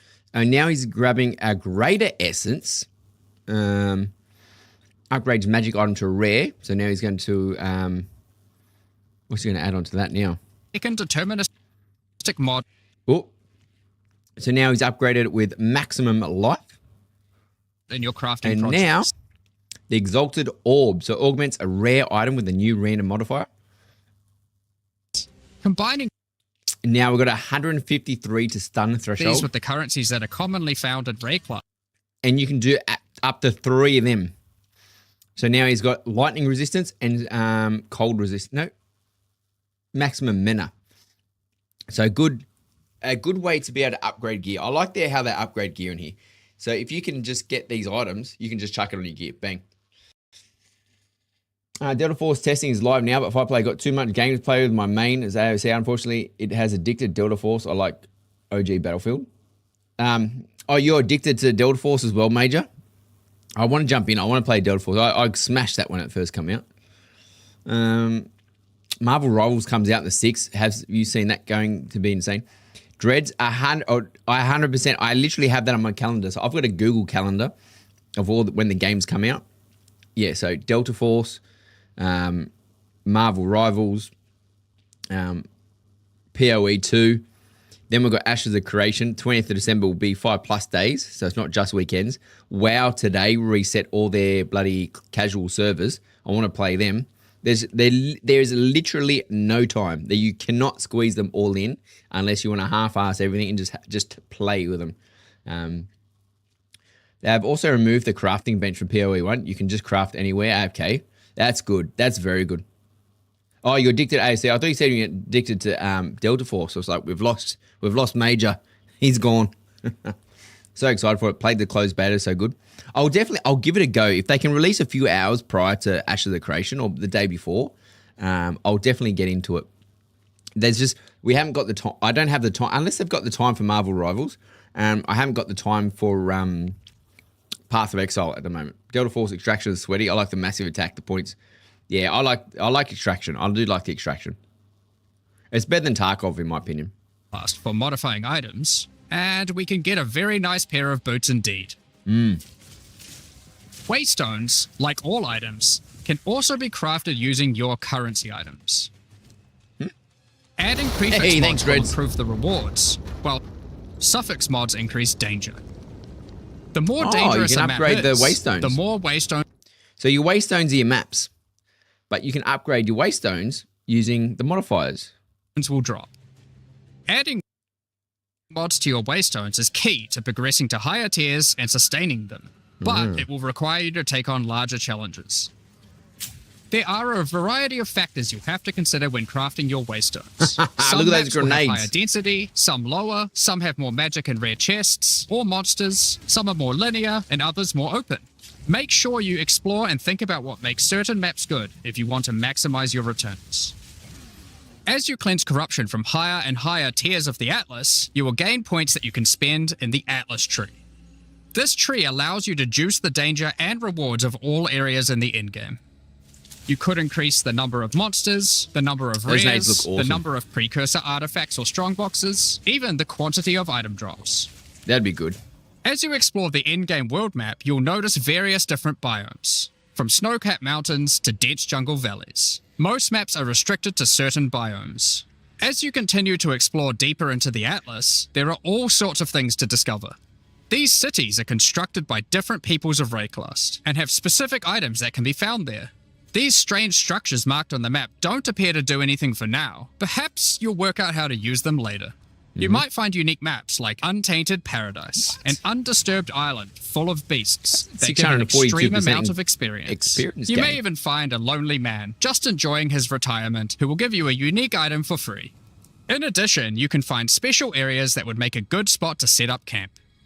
Clear these areas of their hostile inhabitants, and you'll be able to claim them as your own hideout. You can decorate your hideout as you see fit and invite various NPCs to join you there to create your own personal base of operations. I'm happy not to have to go to hideout, to be honest. A great tool for exploration are towers. These mysterious precursor constructs are dotted around the Atlas. Completing the tower will reveal a large area around it, allowing you to scout out your next challenge. There are lots of things to find, so keep looking. So you do want to get through the Some sections tower. of your Atlas are influenced by corruption. This adds extra modifiers to the maps in the region, increasing difficulty and rewards. Here, slaying monsters in close proximity to each other will cause the vestiges of corruption within them to merge together, forming powerful and grotesque abominations. You may have noticed while looking at the Atlas that some of the areas have these icons above them. The icon indicates that the area contains some kind of special encounter. This icon indicates that the area has a powerful boss. Because only 1 in 4 maps contain a map boss, we are able to make them very powerful and very rewarding. These bosses come from the campaign, but have had their difficulty increased with changes to AI and some of their abilities. I wonder how it's long worth a noting map that because takes. you can see where the bosses are, you can choose to take them on or avoid them. If you do choose to hunt bosses though, then you will be rewarded with special points for the boss nice. hunting section of the Atlas skill tree. The points here will allow you to specialize in boss killing, giving you much greater rewards for defeating them. I feel like it's going For to get to each a point where different we type can of really be content in OP. the endgame, we are adding specialized trees in order to make it so you don't feel the need to respec your points when you change between different types of content. We will be showing you 7 of these by the end of this presentation, so there is still a lot more to come. Bosses are I'm not the waiting. only icon you will see on the Atlas. Let's take a look at one of the endgame systems, Breach. If you played PoE 1, you might be familiar with Breach. For PoE 2, we have created sequels to several PoE 1 leagues. While the mechanic is familiar, the monsters, bosses, rewards, and progression are all new. A breach is a tear in the fabric of reality. Opening it will allow you to see the demons and otherworldly monstrosities that lie in wait on this other plane of existence. By engaging with a breach, You're not you'll wrong, create a bridge Prototype. between their world and Rayclast. In order to keep the breach open, you will need to kill the demons that pour forth. The faster you can kill the monsters, the more monsters you will fight, and the more loot you will find. You can also find clasped hands that will open and drop more you into items if PoE? you run over them. Prototype? These can Will be you a playing? good boost to the rewards of the breach, so keep an eye out. One of the rewards that you may find while fighting monsters from Breach are tablets. Tablets are special items that can be used with precursor towers to add more encounters to the Atlas. Breaches want will drop tablets. breach tablets. Clicking on a completed tower will allow you to consume the tablet to add more breaches to areas within range of the tower. This makes all the wow. content in the That Atlas looks good. See how the self-sustaining. breach works? Want to do more breaches? Find That the looks tablets, add them to your towers, get more breaches, getting more tablets. Soon your Atlas will be covered in otherworldly domains. Oh, I just want In to know what the addition, party like size all is. items in PoE, you can craft them. Use your currency to add mods to your tablets, allowing you to upgrade all the breaches in wow. range. Tablets can have up to 2 mods. These mods Hey, do things like fart adding ram. extra rare Thanks, buddy. monsters, extra clasped hands, or even monster density of breaches, allowing you to keep them Play open occasion, but I'm longer. not a huge fan. Often Top you will down is like find Diablo and multiple PoE towers gets near old to quick each for me. other with overlapping areas of effect. This can allow you to really juice the mechanic by stacking. I used to think the same, Prototype. It wasn't until D4, to be honest. D4 was actually what sort of convinced me to try. Then I tried PoE. I was like, this is actually really good. And then just looking at this, I think it looks really good. So I'm very looking forward to playing this. So that's what I'm saying. Ashes of Creation weekends, Path of Exile weekdays. Until we get to the 20th, and then we're in trouble. You need to pick a goal and stick with it, or you get burned out. Complete the whole game. That's going to be a hard one. 400 bosses. What's he saying? You can stack the tablets? The mods from multiple tablets. In your fight to hold the breach demons at bay, you may want to use the powers of their world against them. Each endgame mechanic always has player power that can only be gained from that mechanic, and Breach is no different. In Breach, you will find catalysts, items that can increase the quality of rings and amulets by improving specific mods. You can also find Breach rings. Hang on, go back a second. Let me. Now we're starting to add shit that I don't know if we need to add it. Findful, this build they're showing here, I'm really hot for. Oh, which build was it? Which one will I miss? Was it like a mage build, or just the build the game itself? Civ builders like Frontier and Civ. Gotcha. So Civ 7's on your wish list. No. Cast on Ignite. Yes, that is a good ability. Whoop, shit. Hang on, I was going back. I was meant to read that. Adds quality that enhances life modifiers on a ring or amulet. Replaces other quality types.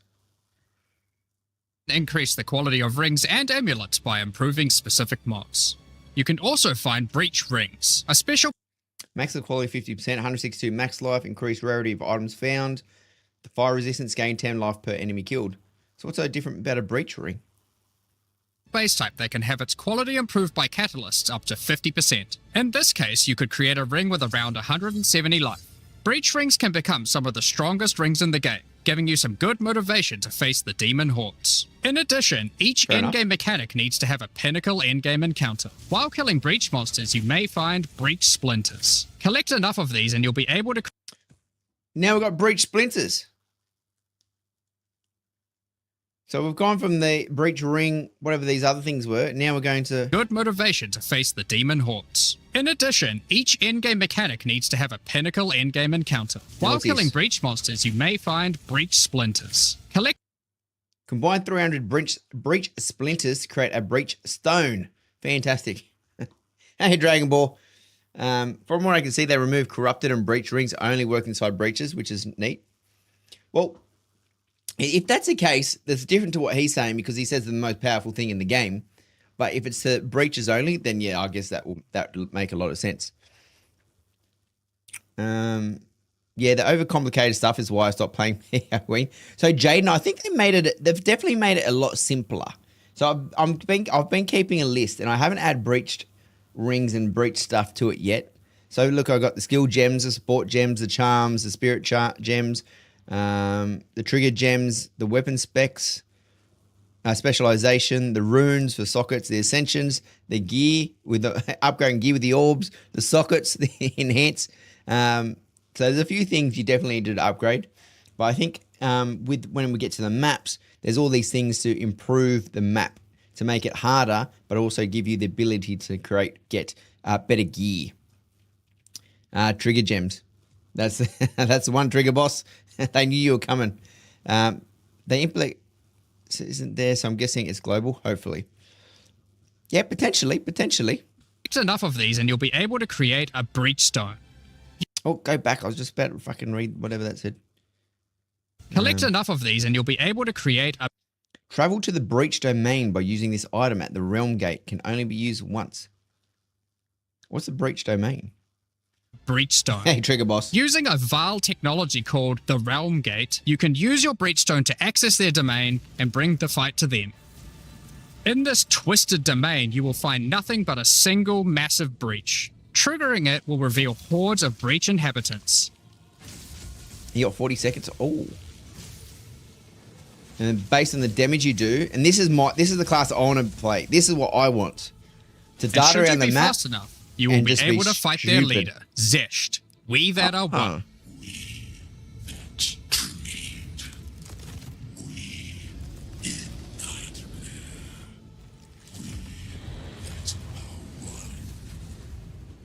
Fair enough. Zeist. We who are one. So is he one of those guys you just stand on the back of him and fight him from behind? Oh, he charges his abilities, which is good to see. Oh, fuck. Don't. Oh, Jesus. That one's a big one. This is just one of the pinnacle encounters of PoE 2. We won't be showing the rest of them, so you will have to discover them for yourself. Oh, shoulder. He went elbow and then he went hand. This is some of the hardest content we have ever made. All of these encounters have specific uniques that can only be found from them, look at that. But that's not all.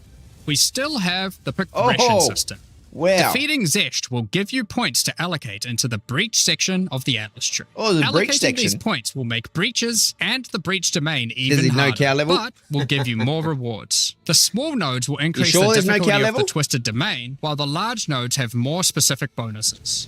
For example, this node adds more clasped hands to your breaches, and adds a pack of magic monsters that can guard them. Get some more points and you can allocate Waking Nightmare, which will double the number of splinters you get from clasped hands. Waking Nightmare. How does this start again? This node, hitting Zesht will give you points to allocate into the breach section of the Atlas tree. Allocating these points will make breaches and the breach domain even harder, but will give you more rewards. The small nodes will increase the difficulty of the twisted domain, while the large nodes have more specific bonuses. For example, this node adds more clasped hands to your breaches, and adds a pack of magic monsters that can guard them. Get some more points and you can allocate Waking Nightmare, which will double the number of splinters you get from clasped hands, and inflict you with a mysterious debuff. In order to earn more points, you will need to defeat Zesht at a higher difficulty, and some rewards from Zesht can only be found by increasing the difficulty of the Twisted Domain above certain thresholds. That's crazy. Defeating Zesht at difficulty 4 will be a challenge indeed, but there are many more threats and breakpoints. Did you even see that coming? Yeah, was there Ritual any altars are indication that hand was coming? Difficulty 4 will be a Other than the shadow, hang on. and some rewards from Zesh can only be found by increasing so the there's a hand difficulty there. of the Twisted Domain above Okay, certain you see it thresholds. lift up, you see the Defeating shadow, Zesh okay. at difficulty 4 will be a challenge doing- indeed, but there are many You more can see that threats and hand was coming. That breakpoints. was him. He could have dodged that. Ritual altars are sacrificial Prototype sites would have smashed built that. by the mysterious king in the mists. If you encounter this symbol Hang on, on I the was too busy atlas, then talking you again. know that the area contains ritual altars. Oh, rituals. What are rituals? Sacrificial sites built by the mysterious king in the mists. If you cut encounter it now. this symbol on the atlas, then you know that the area contains ritual altars. Ritual altars demand tribute. Every monster you slaughter in the circle will feed the altar. After the sacrifice, touch it to begin the ritual. The monsters you This is just pretty killed will be standard. resurrected by the King of the Mist's dark magic, and you must fight to survive.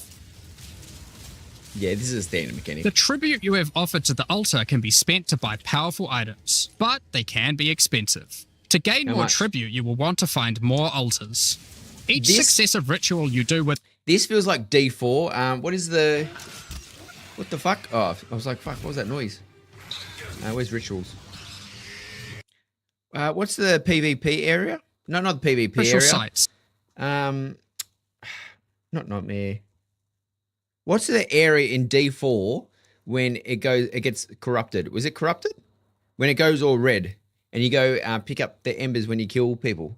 The cinders. You pick up cinders and you turn them into the chests. What's that area called in D4? If you know what I'm talking about. Helltides. That's the one. Yes, Helltides. This reminds me of Helltide. This reminds me of a Helltide event. Built by the mysterious king in the mist, by powerful items, but they can be expensive. And then To yeah, gain now more we're at the chests and they're expensive because now you need 250 cinders. That looks good, whatever that is.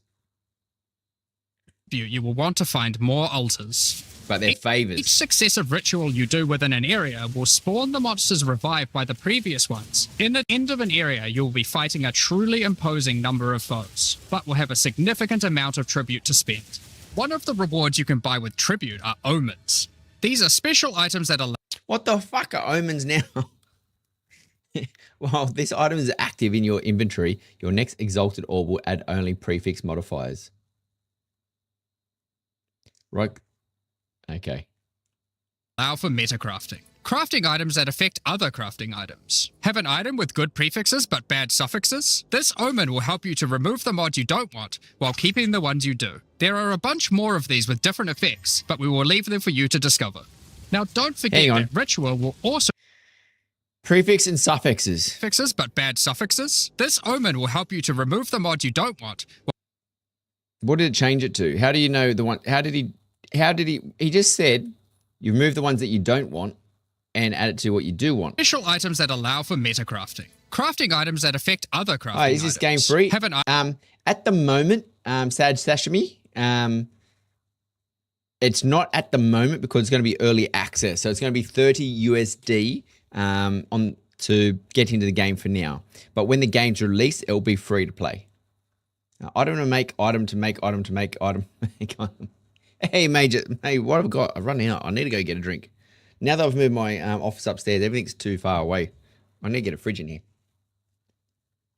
Bro, there's a lot of shit going on. God damn, I can't keep up. Is it an MMO? What is it exactly? MMORPG. Some people call it an MMO. If it's like Diablo 4. If you've or any Diablo game similar to that. I can't say it's like Diablo because people would complain this is a lot better. You get $30 USD worth of in-game currency, which you kind of need to buy bank tabs anyway. I guess, yeah. At that, I think that's how they make, or we all know if we've played it, that's how they make their money. Hey, Azrael, how you going, buddy? It's good, man, it's good. So I'm literally just want to go back. I'm just trying to catch him out here because the Gloom Bind plate belt has all these and prefixes and suffixes. This is why I've got to get my head around. I can't remember which one's which. But if we have a look, what we've got armor, mena, charm, and cold. item with good prefixes but bad suffixes. This Well, this item isn't active in your inventory. Your next orb of annulment will remove only suffix modifiers. This omen will help you to and removes a random modifier from an item. remove the mod you don't want. Ah, fuck. So what do you do? Omen of dextral in your inventory has been consumed. So what was moved that was bad? Because it didn't say move what I don't want. That's what I'm confused now. Someone smarter in here that can tell me, explain what the fuck happened. Definitely a couple new systems, especially with gear. Yeah, look, it's not bad. It's not. It gives the player options. It gives the player options when you want it drilled down to those basic things. Someone said there's a $400 pack, but on Steam I see only a $100 pack. There is. There are. If you go to their website, where's their website? I'll see if I can get it up. We'll go to the shop. So we're giving away free ones. So if anyone wants to enter the draw, feel free to enter the draw. Thank you very much, Asad Sashimi. Thank you. If you want to enter the draw, you can definitely go in. And why can't I here get access packs? Path of Exile 2. I'll just give you an X. So if you're only seeing this for the first time, first, you, as I said, go to that link and you can go enter. The way you enter is you buy tickets using channel points from Twitch. So the longer you watch, the more channel points you get, the more entries you get to enter with. Follows give you 200 points. Subs give you 1,000 if you really want to go that far. But once you get to that point, you might as well just buy the game. But so here's your first pack. We'll get you an early access pack into the game. You get 300 points. And these 300 points is currency that you can buy within the shop, within the game. Soundtrack, whoop-de-doo. 2 early access. And then you get early access into the game. As you go down, $30.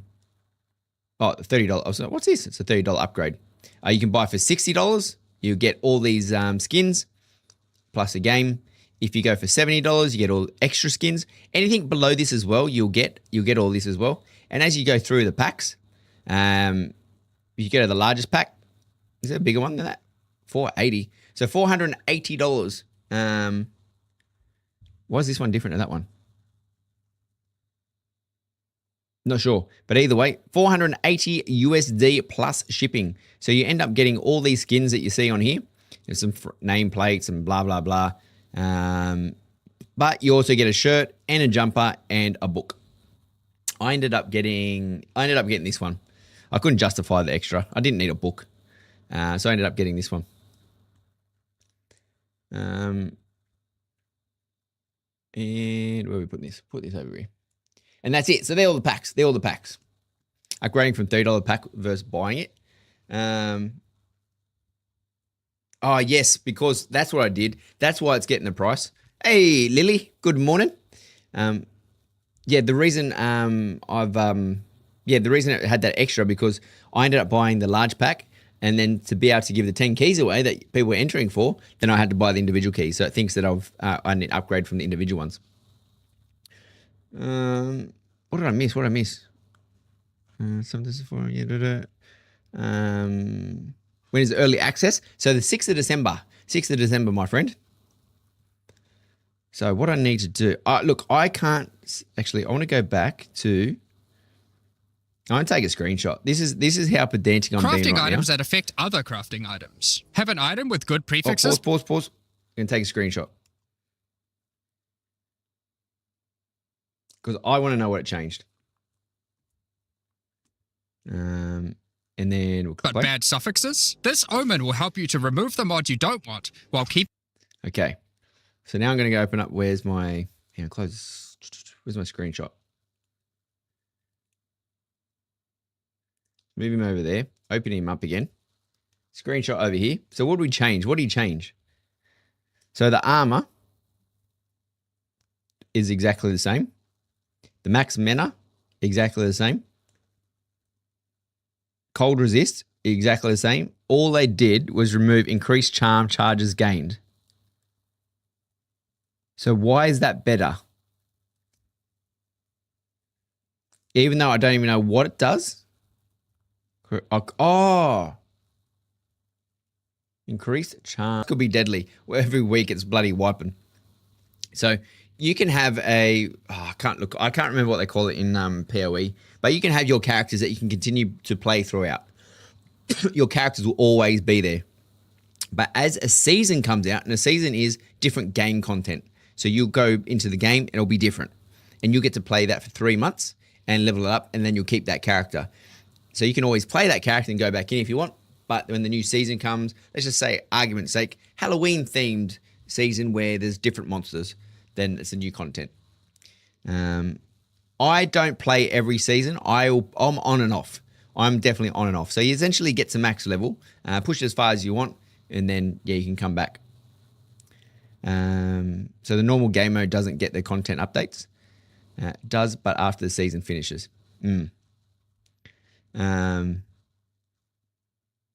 So, did I miss? Did anyone tell me? Is increased charm charges gained? Is that a bad thing? And is that what we removed off? Because I didn't see him say that's what he wanted to get rid of. But I don't know why we're getting rid of it. But either way. Keeping the ones you do. There are a bunch more of these with different effects, but we will leave them for you to discover. Okay, now, thanks, don't mate. forget Appreciate that Ritual will also drop tablets, which can be used to specialize into getting more rituals. If you want to get to the pinnacle boss of Ritual, then you will probably want to use them. They can also be crafted to grant mods, making your rituals more rewarding. So I think the goal here, said to me, and he was just reminding me then, is there's obviously content within the game that you want to try to get to, which is difficult. So he said like the pinnacle boss. And so you need to grind your way forward, defeat enemies, go through the thing, you got to get better gear, you got to get your levels, you got to get your skills. As you're growing and building your power and getting through, you finally eventually be strong enough and skillful enough to be able to fight the larger bosses at the end of the game. And that's it. Essentially, that's where you want to get to. Say you're the best. The pinnacle encounter of Ritual is the King in the Mists. The Feared King by the in the Asmeri Mist. people, he is said to have brought eternal darkness to the Wildwood. We won't for show example, the this guy. encounter, but just like Breach, there are a range of unique items you can get for defeating him, and you will gain points in the Ritual section of the Atlas tree. And see, so if you do end up fighting these bosses, there's a section where you get points for defeating that boss. Makes you stronger again, but first you actually need to get there. And that's the hard part. So almost like Elden Ring or Black Myth Wukong, there's those bosses that you want to try to, well, the whole idea is kill those bosses. So you got that section in there. It's not exactly the same as Elden Ring in the fighting style, but yeah, similar concept.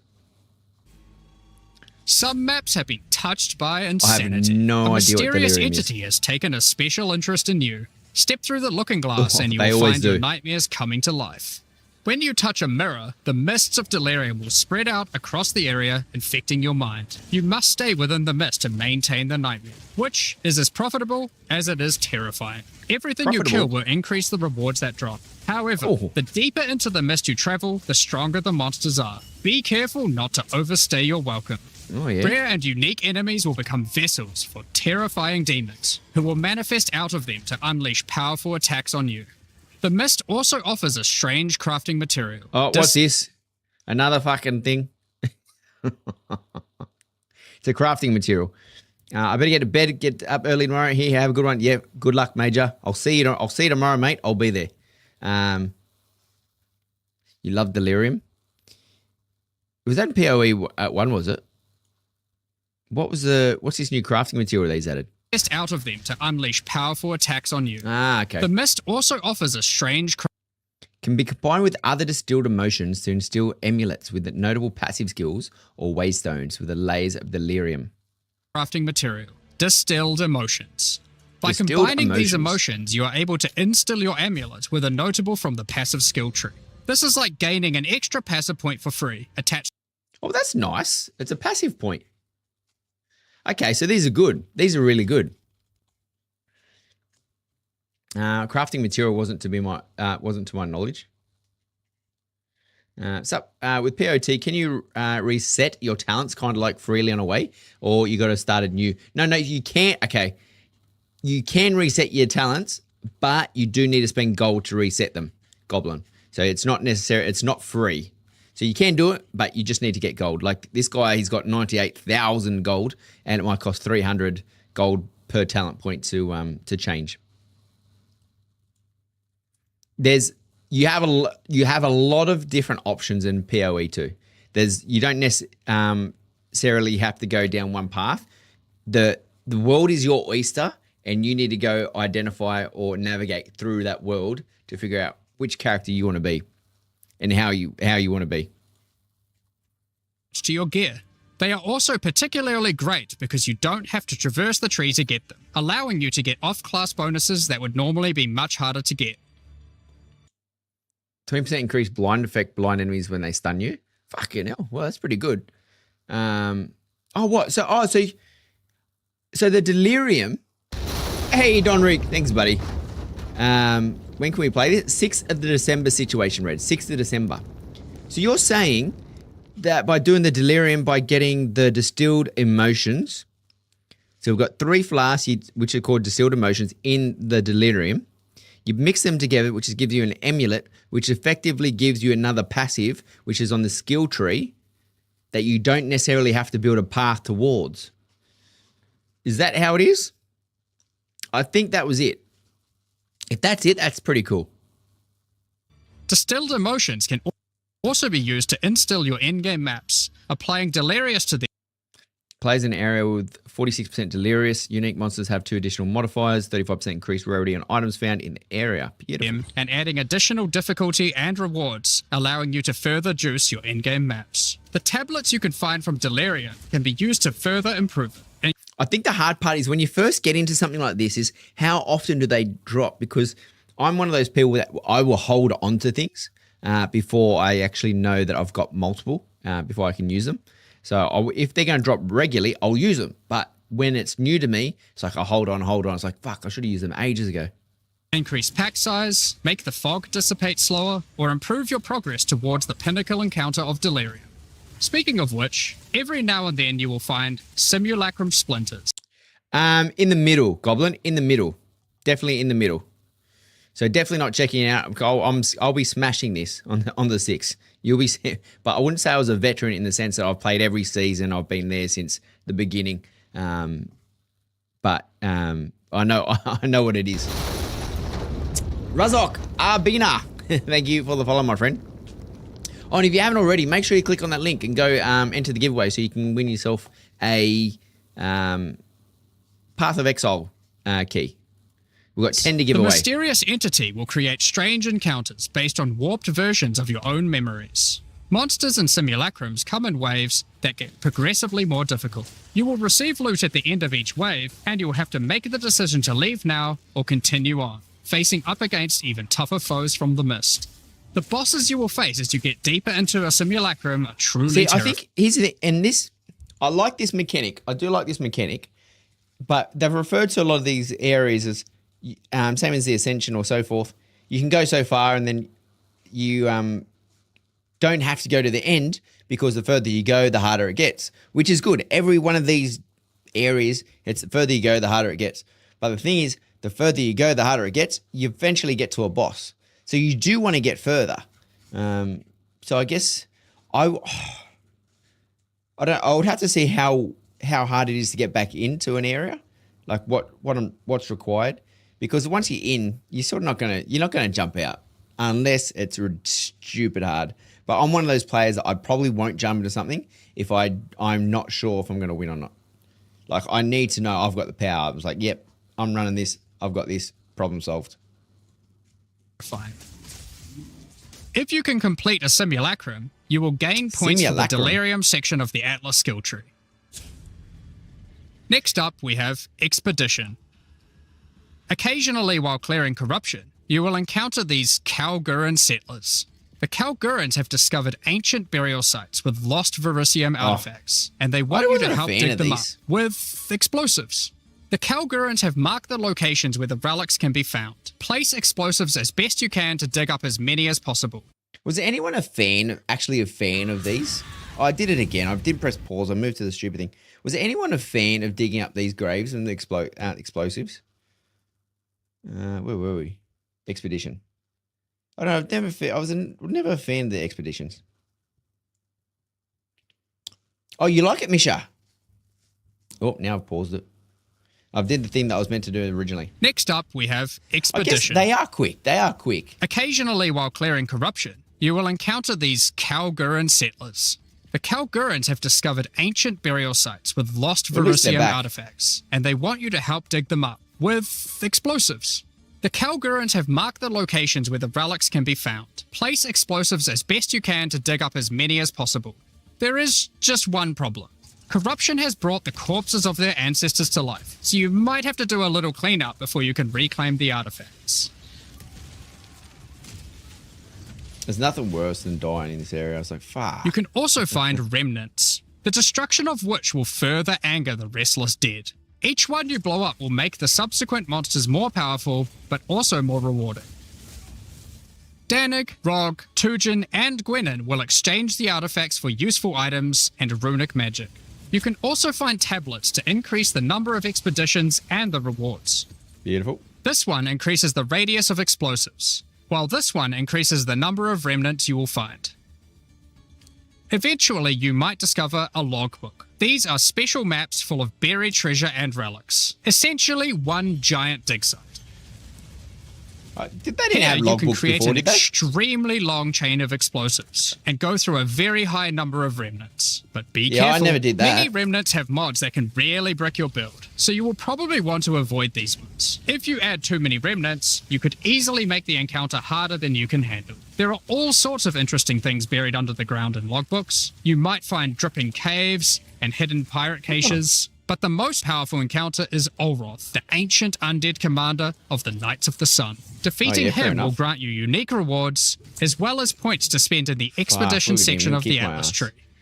So those are the in-game systems on the Atlas, but we are not done yet. The trials we talked Lama about earlier explodey have builds do much well more with the content when you get to success. endgame too. Just like the other endgame I systems, assume you're going to go and they also explodey, have progression build in this one mechanics, as unique well. rewards, and player power that can only be gained from them.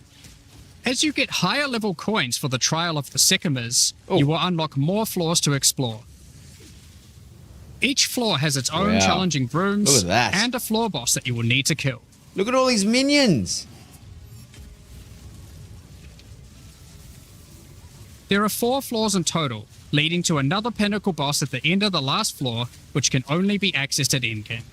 The Trial of the Sycamores is where you'll find jewels, which you I can reckon the socket minions into are your definitely tree. going to be the biggest. These are like passives an that you OP can build. craft with your currency items. They can be really powerful as they allow you to stack modifiers that may not be easily accessible on the making now? tree normally. What are we making now? Time lost sapphire. Place into an allocated jewel socket on the passive skill tree. Ah, okay. What? They're not called that in PoE 1, are they? They're something else. Yeah. Accessible on the tree normally. This jewel gives lightning damage and shock chance, for example. There are quite a few jewel sockets on the tree, so it's possible to gain a lot of power here. There are also other types of jewels that don't provide any bonuses themselves, but affect other passives surrounding them. This jewel increases the effect of small nodes and radius by 25%. With careful placement in the tree, you could get a significant amount of power from it. Yeah, There are nice. also unique jewels available with very interesting effects, but you will have to find those for yourself. In order to push further into the trial and uncover the secrets of the Maraketh, you will want to take advantage of its progression system, relics. Relics are items that can Sorry, I just have to laugh. You need to take advantage of the progression system. Which one? Which progression system do you want me to take advantage of? be placed in the relic altar as you start the trial. They give special bonuses that affect the trial, making it easier and increasing its rewards. Of course, you can craft these with your currency items, making them even stronger. If you can complete the entire trial overcoming all 4 floors, the final boss will reward you with one of many unique relics. I wonder if you can do it These as a relics party. will be consumed when used on your next run, but can reward you with unique and powerful items. For example, this is the Last Flame. If you use it, you will have only 1 honor for the entire trial, so you will need to do a completely hitless run. The Trial of Chaos Wow. also extends into the endgame. As you gain inscribed ultimatums of higher and higher levels, the number of chambers that you can go through increases.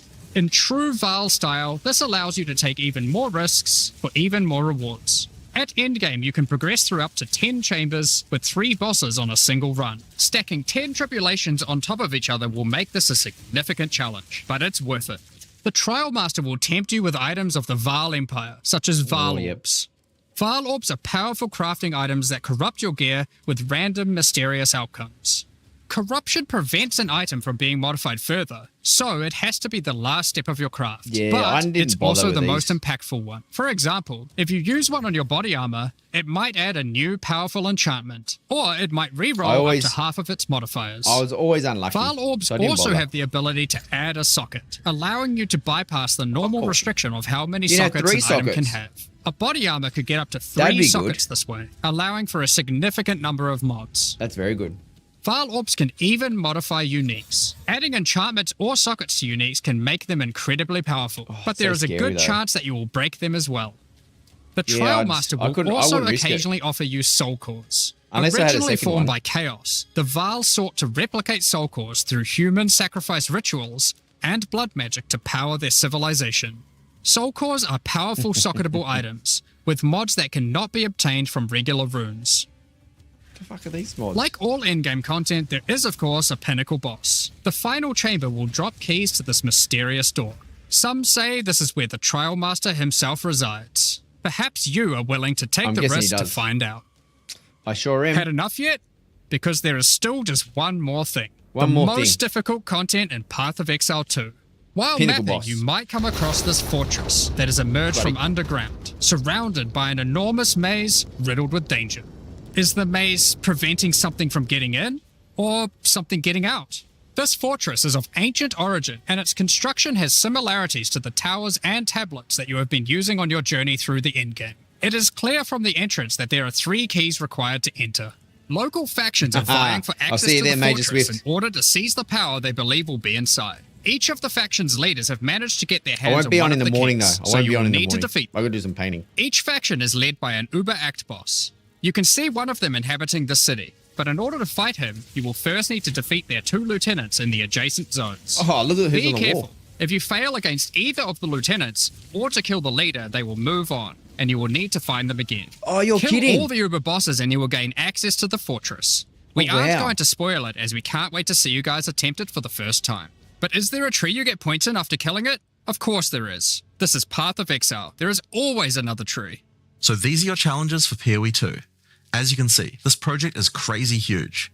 Way bigger than even we expected when we started out. I don't like restarting. But how do you gain access? Gameplay. Well, during early access, you'll need a key to get in. To thank our existing PoE supporters who have spent more than $480, we'll be giving you guys a key for the PC version for free. Anyone else who wants one can get one by purchasing one of the new early access supporter packs that have just been released to the store. If you just want early access to PoE 2, then you can get a key in the $30 early access pack. The pack also comes. I won't go through this because click a boat to enter and navigate as you choose.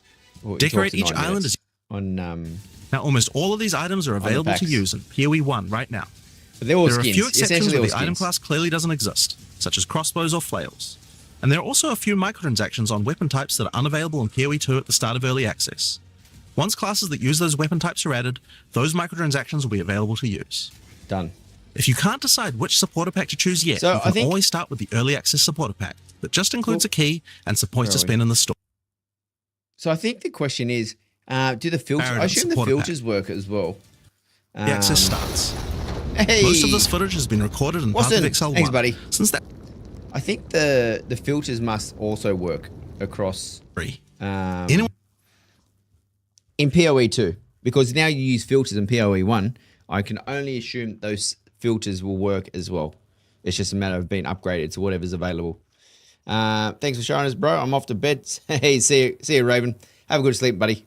No, anytime, mate. Anytime.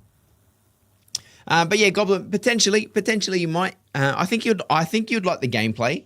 I think it's more the point if it'll get to a point. It's like, well, if I have to start another character again, maybe not. But so new seasons are new seasons. They're always different new seasons. So what I've got on as well. So if you haven't already and you want to win or you want to get the early access pack for the 6th of December, I do have 10 keys to give away. When do I know if I want a beta key? Early access key pick. Early access key. And So I'm tongue-tied. So we're giving them away on the day of launch. So as the game launches on the 6th, will be the hour prior to the game starting. I'll announce all 10 keys. All 10 keys will go out. It's probably going to take an hour to give all the 10 away. So what I'll do, I'll send you a message in Twitch. So in Twitch, I can right-click on your name, I click Whisper, and then I'll be able to send you a message to let you know you've won. So on the launch, I don't know what time the launch is actually happening yet because they haven't announced the time, unless someone already knows and I've missed it. But we'll do that an hour prior to launch so you can get in and download the game and so forth, and I'll get the keys out. So that's always a fun exercise, and then we'll start playing the game. So we'll do that. So anyone that's entered, all you have to do is go to that link. You buy tickets using channel points. And the way you get channel points is just watching the stream. That will be open. That will be open all the way up to launch. So it'll be open for the next 14 days, is it? Is it 14 days? Whatever many days it is, I'll be streaming Ashes of the Creation throughout the week. I'll be on all weekend playing Ashes of the Creation. So if you want to watch that and understand how that works, and jump in. But you can also get channel points. But watching anything that when I'm live. But other than that, it is 8:30 p.m. I am exhausted. I only had 5 hours sleep last night. I got too excited to wake up for this announcement. End up waking up 5 a.m. I was spewing. You know, when there's a new game coming out, you're like, oh, I can't wait. Get up an hour before the bloody alarm. But other than that, if you haven't already, you can also join our Discord. Big yellow button below the stream, or !Discord will show you the Discord. We will be hitting, there's 2 games that I'll be streaming very heavily over the coming weeks and probably months.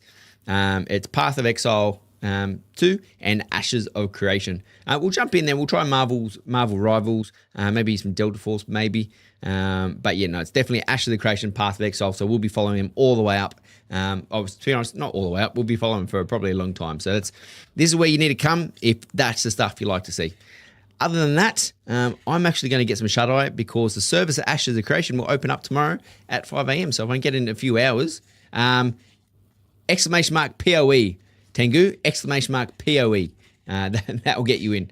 But yes, so I've got to get some shut-eye, get on the Ashes of the Creation service when they open up at, I think it's 5 or 6 a.m. So I'll see if I can get up for them as well. But other than that, let's see if there's anyone worth rating. Let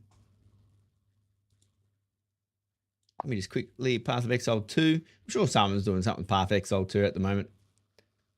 There are, let me just make sure they're English because don't want to do that again when I send you all off to someone who doesn't speak English. We'll go to high to low. Rob, always watching the Mike Tyson fight. Cute dog. That's not Path of Exile. We'll go over here. Awesome. All right, guys. Thanks for coming. Thanks for the stream, and I'll catch you guys tomorrow. See you guys. Oh, hang on. Sorry, you got 10 seconds. I lie. Let me delay this for 8 seconds. No, good night, guys. Appreciate it. I'll see you tomorrow. Bye-bye. 2 seconds. 1. And bye-bye.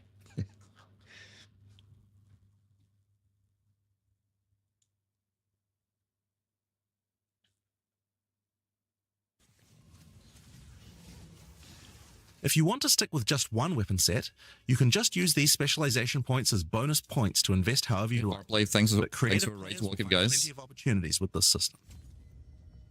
You can get weapon specialization points throughout the campaign from optional bosses and quests. For example, if I manage to defeat the Crowbell, I'll get a weapon specialization book. Whoa. There are lots of other permanent boosts available from the campaign too. On the map, you can see icons that indicate the many optional encounters you can find. Spirit is really good. Some of them have permanent character boosts, and others have powerful items. If you're having trouble getting past a boss, it might be a good idea to explore and see what you can find. For example, if you defeat Blackjaw the Remnant, you'll gain a permanent increase to fire resistance. One of the most important finds are spirit bonuses. You can find the first one here in